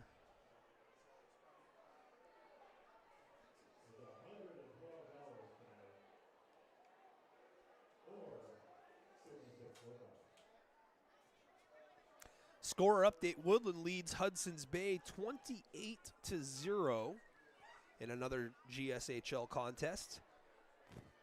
Woodland, the team that's on deck for Mark Morris next week, as the Monarchs will take the road show to the Beavers Den in the old forest city of Woodland before coming back here to the friendly/unfriendly confines of Longview Memorial Stadium, where they will take on I would say they're rivals, but as of late it really hasn't been a rivalry, but the Civil War rivalry against R.A. Long on Halloween. Second straight year it'll be a spooky Civil War, much to the dismay of every trick-or-treating family in the Cowlitz County area, or at least the city of Longview.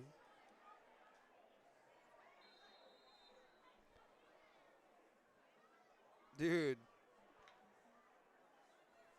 Jacob and Jake talking about some memories at Bruno's Pizza, and then Bruno's is going to be done here in just a little bit, and we're ready to go. We got a flag in the backfield after Sutton is trying to wiggle forward for some yardage, but it's a hold here that's already been called. That was quick. So it's going to bring up first down and 20 now. That is not what the doctor ordered, though, for Hockinson, as they were driving here. 11:55 left in the ball game.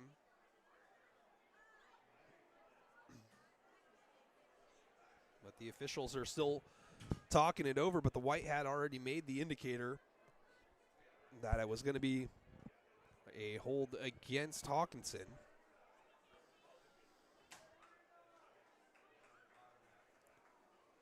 Unless there's a second flag that I'm not aware of, which I don't see anywhere. The original flag is on the field, and there is 2 flags. Yes, I see that. Okay, yep. From your angle, you can see it in between the white hat's feet there. Yep.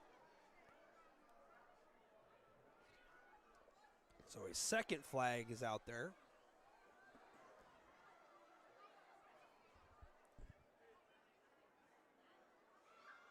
So we've got a holding that's going to count against Hockinson, but then an after-the-play unsportsmanlike conduct against Mark Morris.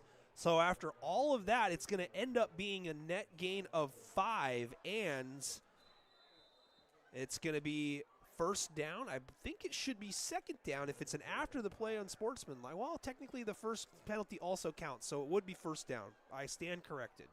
1st and 5 now. Hockinson, fake handoff. Keeper Sutton dancing behind the line, jumping around, and he is finally brought down. The ball ends up in the hands of a Monarch. And they're going to call him down, but holding the ball immediately after coming away from the pile was number 3, Ryek Perner. Either way, it'll be no gain. Hockinson will retain possession as we are grinding this ball game out here. I want a Bruno's pizza now, Jacob. Back to pass. Hockinson throws a screen ball that's set up beautifully. Robinson with it, and now a flag is thrown a billion miles away from the play along the near sideline. And then the ball is out again, and Mark Morris has the ball. So a lot to sort out here. I didn't see a bag thrown by an official to indicate that they saw a fumble. I think they're going to get ineligible downfield here. Yep. Ineligible downfield is declined, and it is a fumble, and it is going to be a turnover. Mark Morris has possession.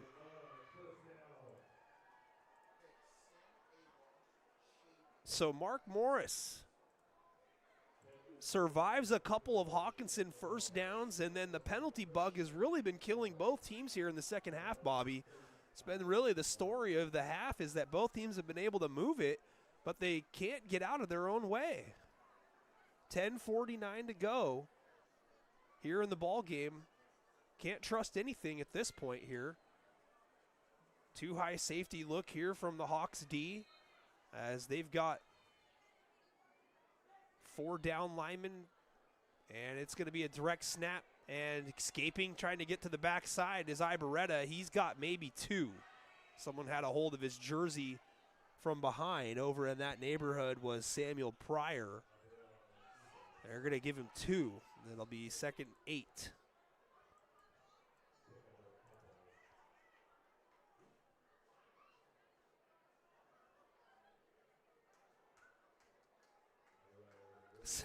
Sounds like the Chicago Bears. Johnny, you're not allowed to be upset with anything the Bears do, because they're winning right now. They're actually winning games. I'm pretty positive they've got a winning record. I don't remember the last time the Bears had a winning season. I'm going to say 2016, 17, as we've got a new quarterback out there for Mark Morris. And it looks like Ibarreta, after checking out, might be set to check back in, but under center, behind center, was Zach Poston, number 14, and he hands it off. It's a gain of nothing, 3rd and 8. Mark Morris is certainly not content with just running the clock out here. There's a lot of time left. They could definitely feel better with putting another score on the board here. 13-7, 3rd and 8. Ibarreta is back out there. Got to give the Hawks defense a lot of credit here tonight. Game started out strong for the Monarchs up front, but they've really made some adjustments. And it's a handoff. And Bartel has a head of steam, and he shoulders into contact enough to fall forward, and he gets it out to midfield, actually. That is going to be a gain of 13 for Decker Bartel, and a Monarchs first down.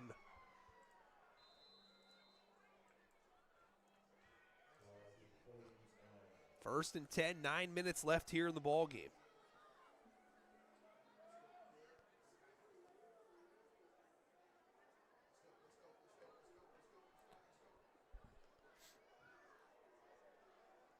Slot near side, 3 wide receiver look. Elliott, the tailback. Pass play, far side, little hitch route, catch is made. Kobayashi Gallagher makes a man miss, makes another man miss, and he's got first down yardage, still on his feet, finally pushed out of bounds at the 35-yard line. That's going to be a gain of 16. A nice, simple play design there on the hitch route, and Kobayashi Gallagher doing some extra credit work there to get some more yardage. We do have a Hawk down on the play. It's number 11, Owen Donowitz, that it's being tended to. So, folks, we'll step aside here for a quick 30-second message from our sponsor, and we'll be back here in just a couple minutes, or I guess 30 seconds. Stick around. Edward Jones is a proud sponsor of Longview Kelso Athletics streaming on N2 Media. Call financial advisor Ryan Littlefield at 360-916-4650 or visit him at 911 11th Avenue in Longview for all your investment needs. Edward Jones, member SIPC.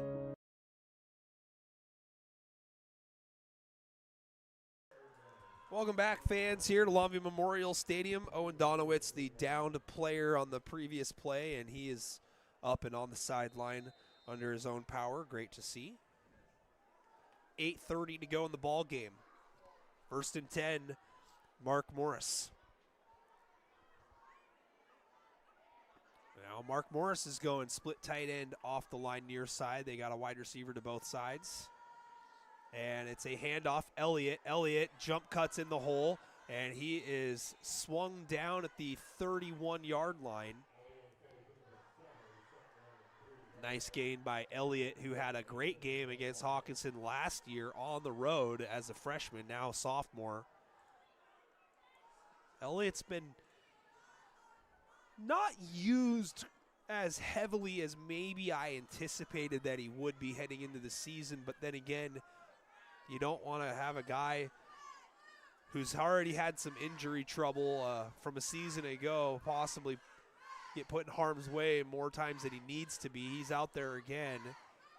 But the emergence of Decker Bartel as a running back has been super helpful for the Monarchs as we've got a pitch play to Elliott. Elliott makes a man miss in the backfield, and now a flag gets thrown in late. And Elliott's still on his feet. He does have first down yardage, and he is fired up, and who could blame him?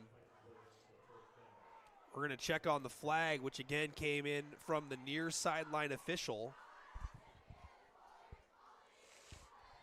And it's a personal foul face mask that goes against Hockinson.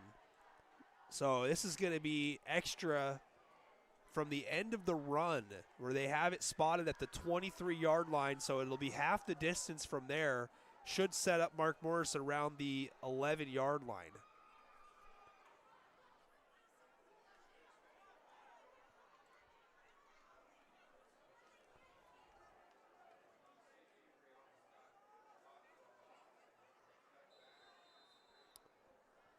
I said around the 11. It's technically the 12. So, I mean, that's around. It's one number away. First and 10 from the Hockinson 12. Two backs for Ibarreta. Low snap. Picked up. Ibarreta fake scoops. Now we got a penalty flag. And Ibarreta has positive yardage inside the 10. Marked down at the 8. We're going to check on the flag, and it's a hold against Mark Morris. So the Monarchs having penalty trouble themselves here in the second half.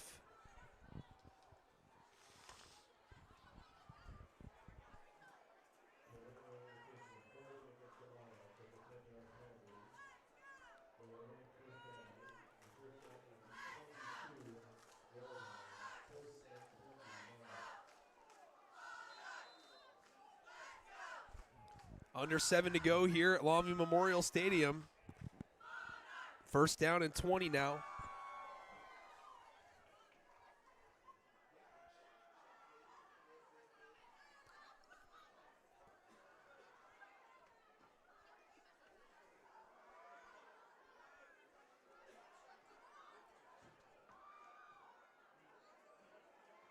And it's a fake handoff, play action, rolling far side. Ibarreta, a lot of time being pursued, stays on his feet. Might want to throw this ball away, and now he just throws it up to, I don't know who. Lewis was in the neighborhood, and they're going to say incomplete.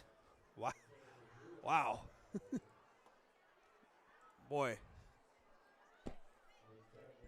I've seen guys closer in the neighborhood that still were called for intentional grounding, so Ibarreta might have caught a break there, but well covered down the field. The Hawks are really forcing Mark Morris to run the football. They're playing 2 deep safeties, and they're about 7 to 10 yards off the ball on the outside. They are determined to not let Mark Morris beat them down the field. So far, Mark Morris has been able to rely on the ground game to give them the lead, and they might lean on it again here. Second down and 20. Handoff, Bartel. Bartel has got good yardage out to the original line of scrimmage, gain of 10. Third down and 10 here.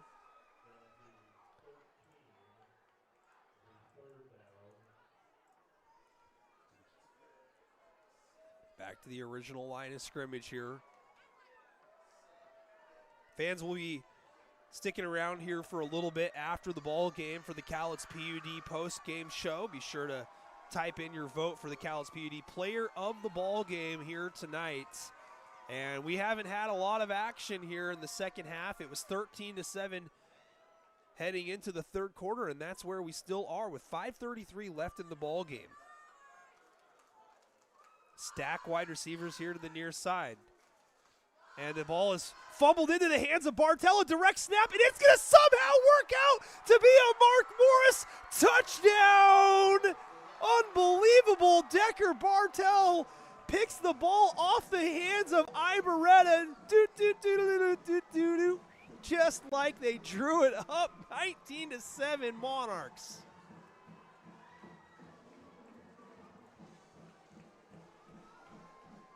Sometimes, folks, in life, it's better to be lucky than good, and Decker Bartel was both on the same play. His second touchdown of the night, and the Monarchs are going to go for 2 to make it a 14-point game if they are successful with 5:21 left in the ball game.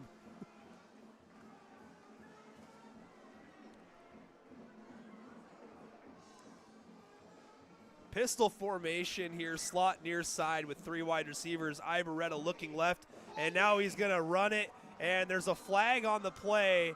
It's going to probably come back for a hold. And that is the indicator from the official that threw the flag. So they'll have to redo the try.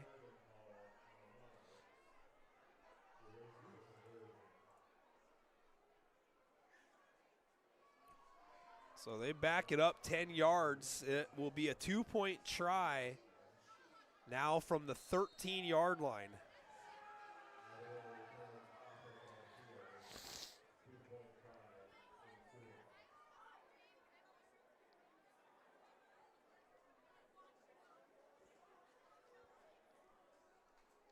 So here we go at the 13. And a whistle and a timeout, Mark Morris. Interim head coach Larry Peck wants to talk this play over with 5:21 to go. We're at the point after touchdown attempt after Mark Morris gets a 12-yard touchdown run by Decker Bartel. Decker Bartel with his second touchdown of the ball game.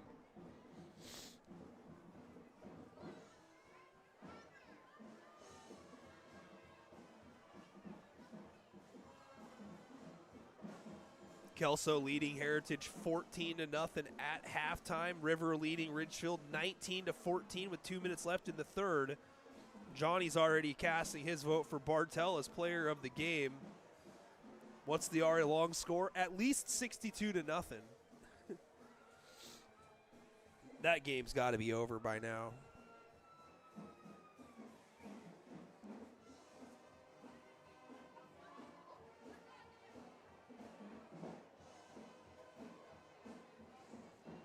Apparently Kelso is down their starting quarterback, Anders Dahl, as well. Owen Dahl now taking over, younger brother, in that game against Heritage. And we are ready to go now here for the two-point try from the 13-yard line. Bartel, the deep back, and it's a fake handoff to him, rolling near side. Ibarreta, and Ibarreta just throws the ball away, and the try is no good. Great play there from number 9, Barrett Roscoe. And the Hawks are at least going to keep Mark Morris out of the end zone from the two-point try perspective. So it'll be 19-7 now with 5:21 left. Still time for the Hawks with three timeouts, excuse me. Just got to get some big playability.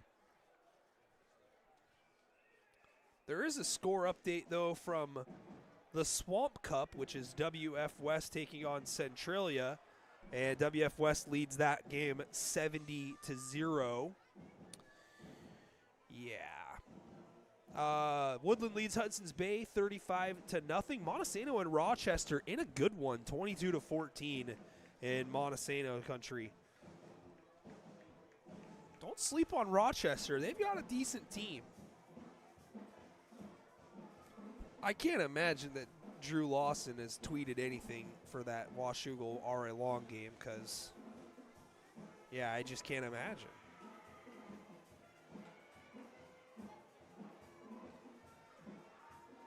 And it looks like the Dodgers have clinched a spot in the World Series, and they sweep the Brew Crew 4-0. I will not say congratulations to the Dodgers. Read into it as you would like. Maddox Mobbs kicks it off, and it's a wobbler that goes out of bounds. Second time that Mobbs has not been able to find the designated space in between the sidelines. 5:21 to go in the ball game.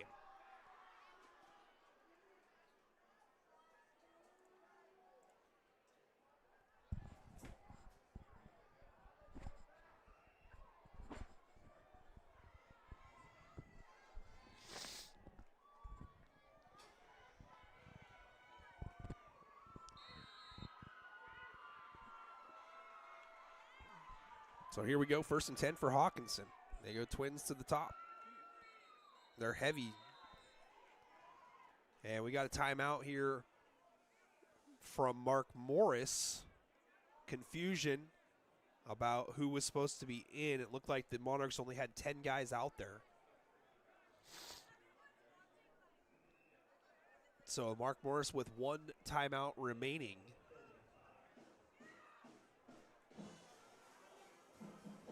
Fans, we get a chance to talk a little bit about next week. We'll be back here at Longview Memorial Stadium for some reason to cover the RA Long versus Ridgefield game. Kickoff will be at 7 o'clock.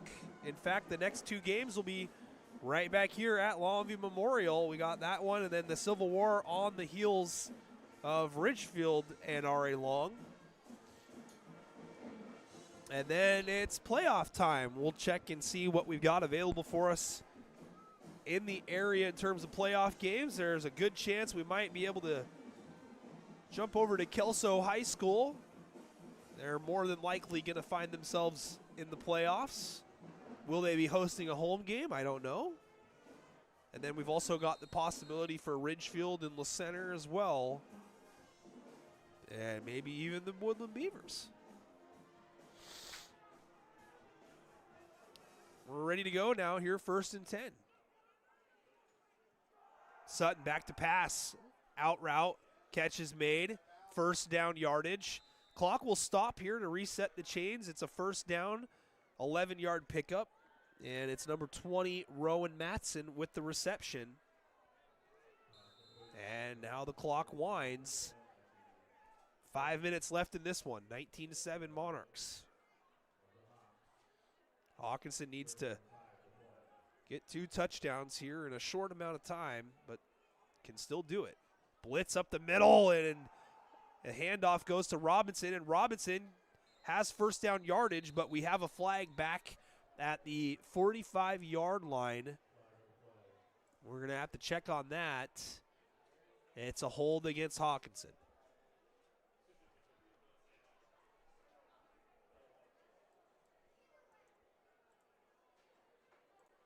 It'll be 1st down and 20, but penalties. I don't have the numbers in front of me, Bobby, but all I can say is it's a lot. There's been a lot of penalties in the ball game, especially here in the second half. Both teams, multiple holding calls, multiple face masks. We've had some ineligible men downfield. We've had illegal motion, offsides, just about everything. Offensive pass interference. We've had all kinds of flags here tonight. 1st and 20, and this ball is fumbled on the snap. Retreating and picking it up is Sutton. Sutton might have had a chance to throw it away, but instead held on to it, and it is a huge loss that is going to set Hockinson way, way back.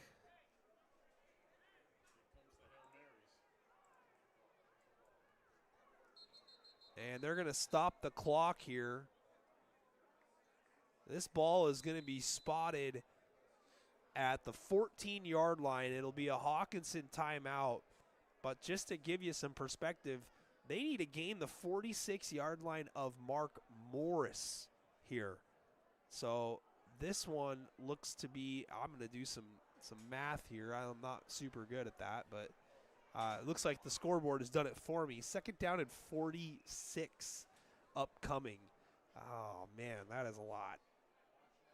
A 26-yard loss.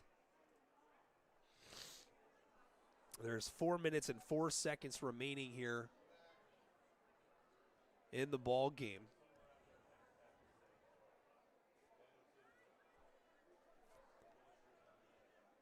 Just a tough situation here.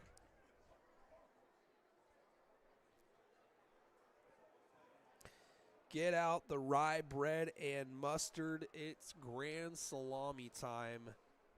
Eugenio Suarez. Oh, my goodness. What a huge, huge grand slam today. I was just settling for a sack fly in that moment. I'm like, oh, this is perfect. And then it just kept drifting. I'm like, okay, let's go. Yeah.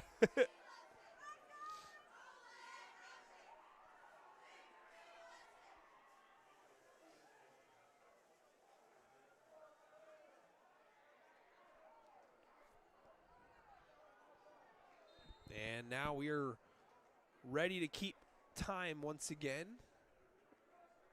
After the timeout, 2nd down and 42, it looks like. They've done some better math.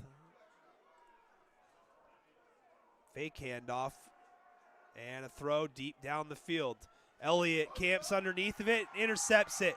Avery Elliott with possession, now on the run back. He's got it to the 40 near sideline, and he's out of bounds. Mark Morris will take over, a flag on the far sideline, back at the 35-yard line on the return. We will check on that, but Avery Elliott comes away with an interception. 3:50 to go. Still some time left to burn in this ball game. There's 2 flags, in fact. There's one back at the Hockinson 20-yard line, and then there's another one far sideline, Hockinson 35. I know the one that was thrown at the Hockinson 35 occurred during the run back. I didn't see a flag prior, but this is in the area of where you could have seen a hold from where the original throw was made, but all the officials grouped together to sort this one out. More than likely, it's going to result in possession for Mark Morris.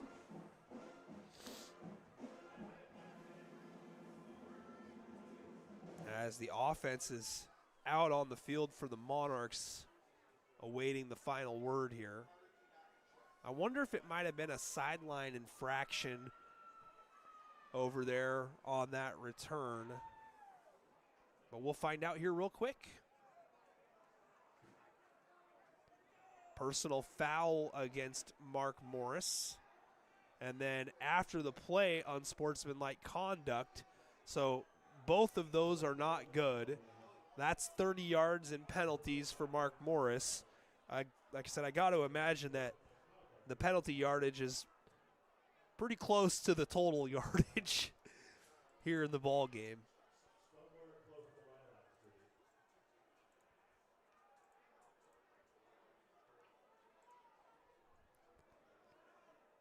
So they're going to go back a long ways and set up shop at Mark Morris's own 45-yard line.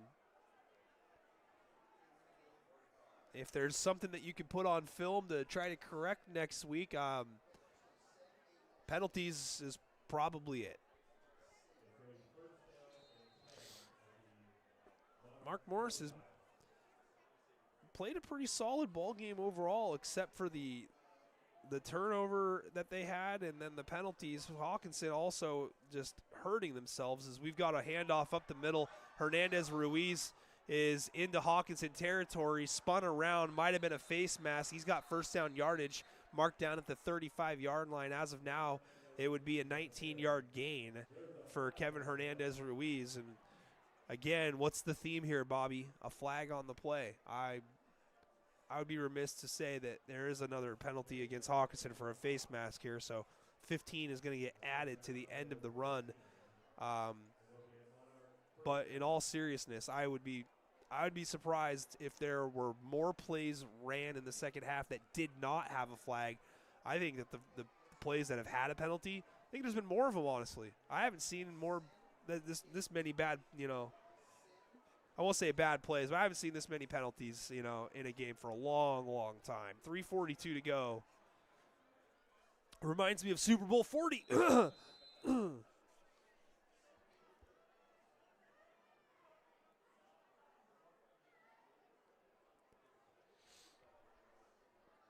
First and 10, ball spotted at the 21-yard line. Pressure up the A gap, and that's where the Monarchs run just up to the right side. Might have switched over to the B gap. A 5-yard gain here for Ibarreta on the keeper. He's got it out to about the 15-ish yard line.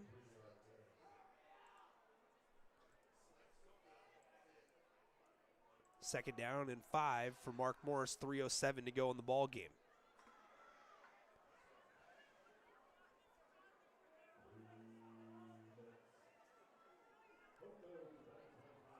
Ibarreta enters the huddle. Monarchs exit it quickly. Kevin Hernandez Ruiz, the tailback. Slot to the top. 3 wide receiver look here for the Monarchs. Handoff left side. Cut in the hole. Off a tackle. Hernandez Ruiz has first down yardage inside the 10.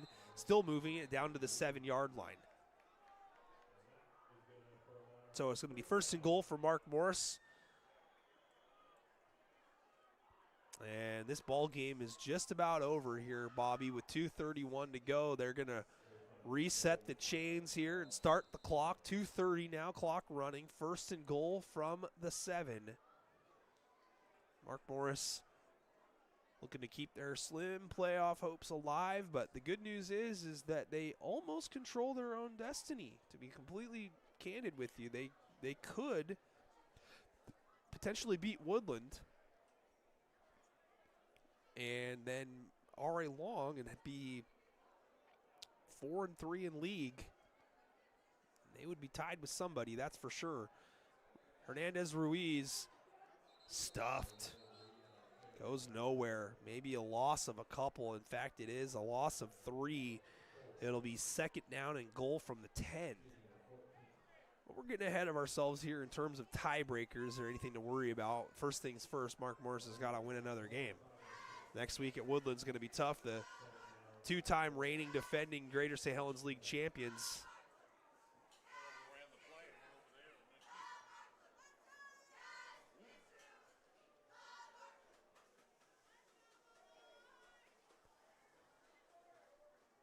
I don't know who was called for the unsportsmanlike conduct. They don't have the officials mic'd up or anything here at the stadium, so I couldn't answer that question intelligently. I'm often not intelligent anyway. Hand off to Elliott. Elliott squeezing through it. He's near the goal line, and he's in. Touchdown, Monarchs. Avery Elliott from 10 yards out. His 2nd touchdown of the ball game. Joining up with Decker Bartell, each of them with a brace. And the Monarchs put this one to bed. They now lead it 25-7. PAT pending.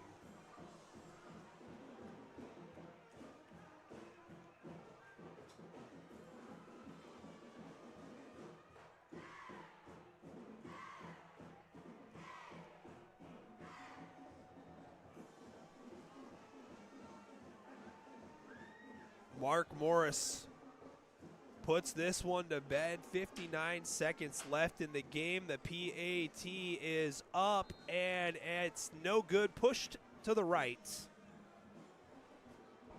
But still, Mark Morris has a lot to celebrate now. Leading it 25-7, and under a minute to go. So again, fans, type into that live stream comment section your votes for player of the game. We're going to have the Cowlitz PUD post-game show coming up right after this ball game concludes. Your candidates are Decker Bartell with 2 touchdowns, Avery Elliott with 2 touchdowns and an interception. And I think that no, it was not Bartell who had the other interception. It was Daniel Kobayashi Gallagher. So, yeah, I mean, technically, Avery's got one more possession play on that interception. The return got negated, but each of them with 2 touchdowns. Kyle's got a vote here. Says player of the game, Bartell. Jacob says Mike Peck got a freebie tonight. Well, you know what? Coach Peck isn't the only Coach Peck in the family with a Greater St. Helens League win under his belt. Interim coach Larry Peck is going to get the victory here tonight in place of his son Mike, who's, I don't know if I wouldn't say enjoying the night off, as we've got a line drive kick by Mobbs fielded at the 20, and then the returner Donowitz is going to just slide out of bounds at the 25. And that's where Hockinson will start their next possession. Jacobs voted for player of the game. He says Bartell. Sherry's voted. It says Elliott. So we've got 2-1 Bartell in the live stream comment section.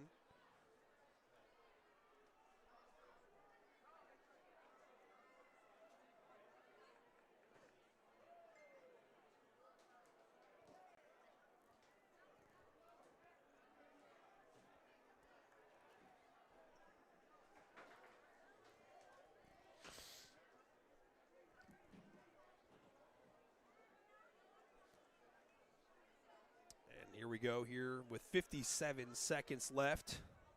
Sutton is going to fake the handoff and keep it. He's got some blockers out in front here and a stiff arm on Elliott, and he's looking to – oh, this is not good. Yeah, Sutton has got to just relax here.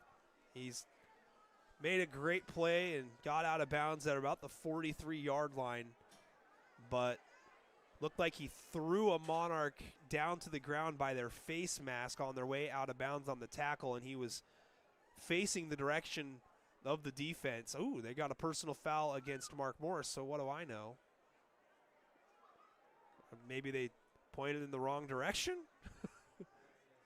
But nevertheless, Sutton with a good move. He's still got to be careful over there.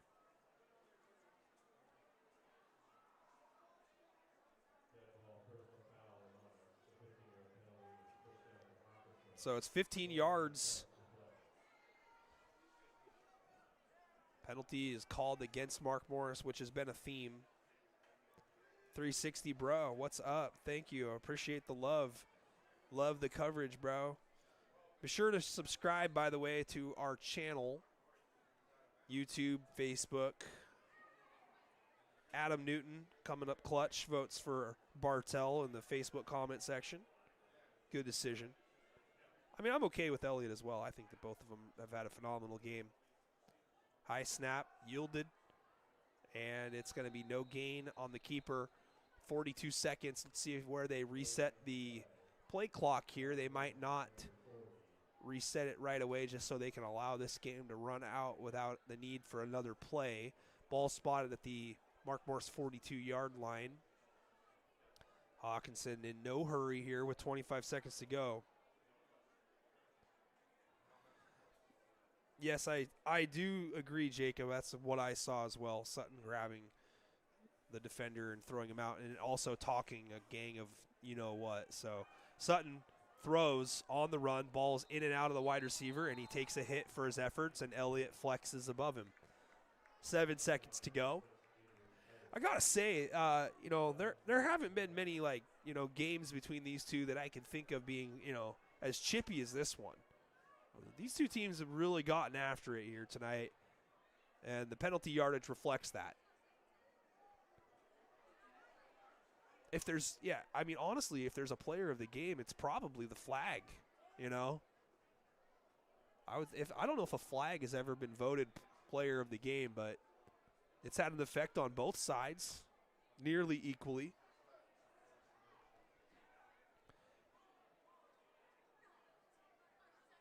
.360 bro is Coach Mike not at the helm. He is, just not for tonight.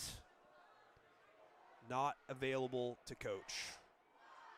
And that is the ball game, folks. The final play is a carry from Sutton, and Sutton is still down on the ground, so they're going to tend to him. The fight song is playing in the background here, and Sutton will be tended to.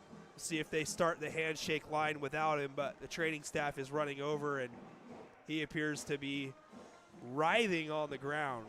So that's not a good sign. You don't want to close the game out with that. But the Monarchs students are already pouring onto the field. 25-7, your final score. Mark Morris improves to 2-5 overall, but more importantly, 2-3 in Greater St. Helens League play, keeping some playoff hopes alive. Not decided if they're going to make the playoffs quite yet, even if they win their last two, but it's a step in the right direction.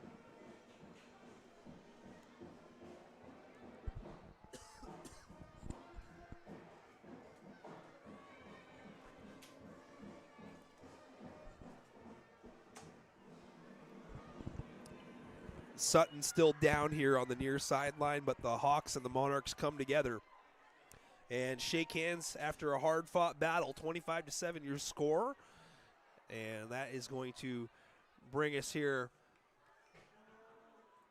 to our Cowlitz PUD post-game show. Cowlitz PUD providing customers safe, reliable, cost-effective hydroelectricity since 1936. Cowlitz PUD, your power. I am Nick Sisson on behalf of N2 Media, and joined here tonight our camera operator, special guest Bobby Pilata of Bobby P Media. Bobby's done a great job on camera here tonight, providing you guys all the close-up shots. So hopefully you guys are able to enjoy that on the rewatch and live. Be sure to give Bobby's Facebook page a follow if you're watching the game on Facebook. It's real simple. It's Bobby P Media.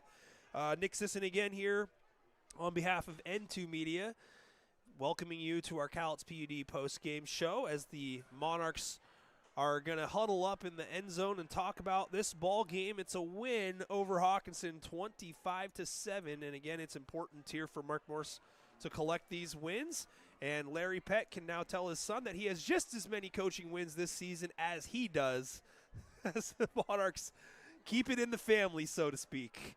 What a game. 25-7, your final. Mark Morse ran the ball extremely effectively here tonight. Avery Elliott and Decker Bartell each with 2 touchdown runs. The point after touchdowns is a different category for the Monarchs to discuss entirely, but they did manage to convert 1 PAT off of the leg of Cameron Repperger. But Mark Morris got it started first. They got out to a 13-0 lead. Looked like it was going to be all Mark Morris, but then a fumble deep in their own end gave Hockinson the ball back immediately, and Hockinson took advantage of their opportunity. They got a touchdown carry from Lionel Sutton from 4 yards out to make it a one-score game, 13-7 heading into halftime. And then both teams came out in the second half, but both of them really were determined to make mistakes via the penalty. I don't have the official stats here, but I guarantee you that the penalty yardage probably equaled the total yardage in the half if you combine the two teams' efforts.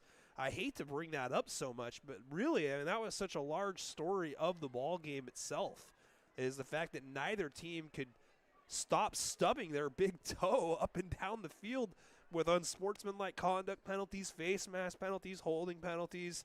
Again, we saw just about every variety of penalty.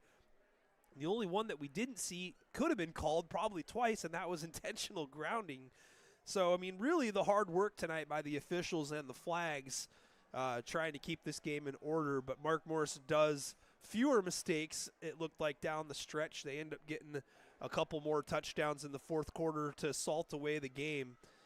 But what a win here for Larry Peck and the Mark Morris Monarchs. Chris Smith taking over doing play calling duties here tonight as the Monarchs are going to walk over to the student section. It's waiting on the field for them. And a big one next week for the Monarchs. They go to Woodland to take on the pesky Beavers of the Forest City, who are collecting a victory here tonight as the Monarchs sing the fight song.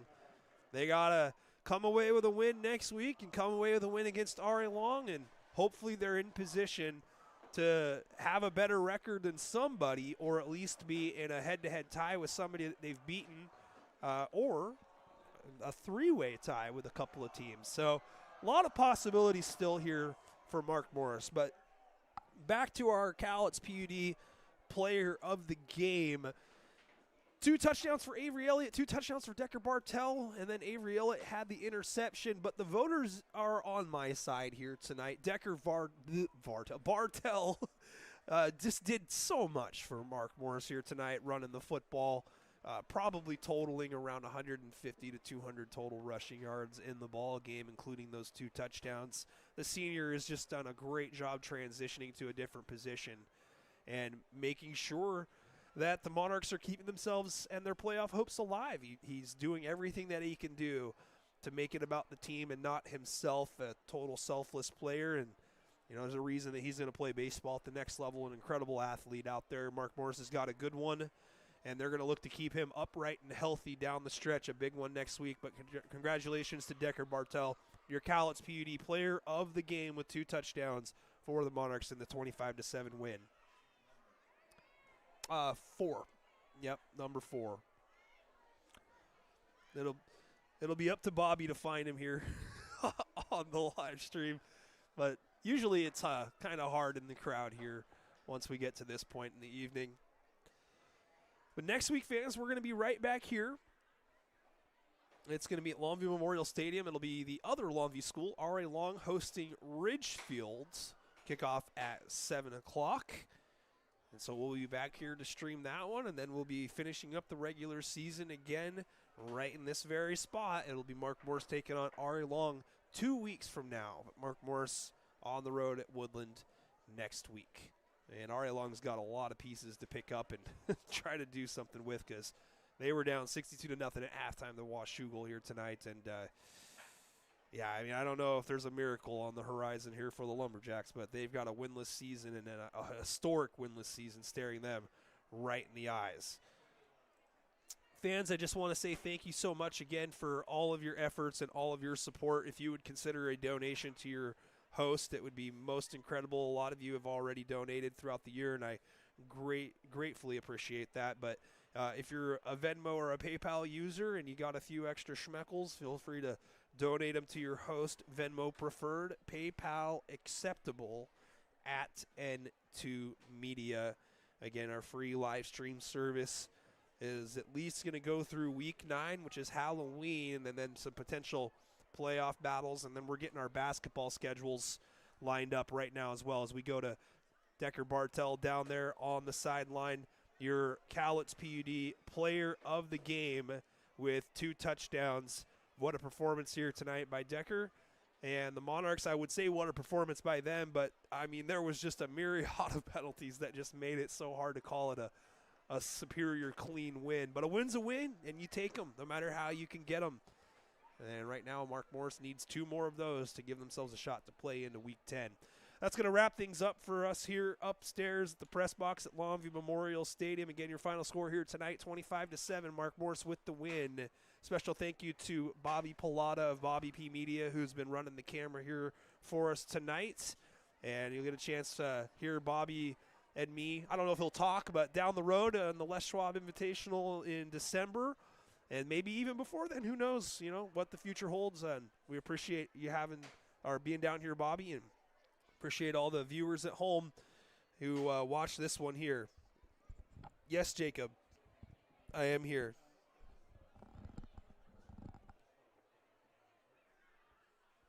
Can you hear me? Yeah, I don't know. We're up here. We're waiting. We're logging off.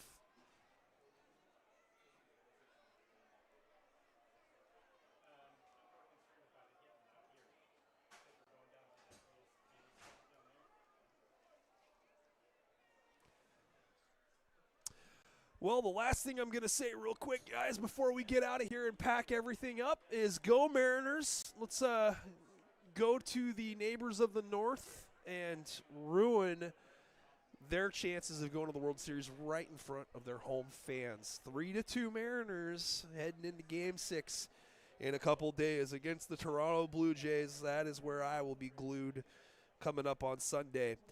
But again, thank you everybody for watching here tonight. Send those donations. And be sure to follow us next week where we'll be back, Ridgefield and R.A. Long. So long, everybody.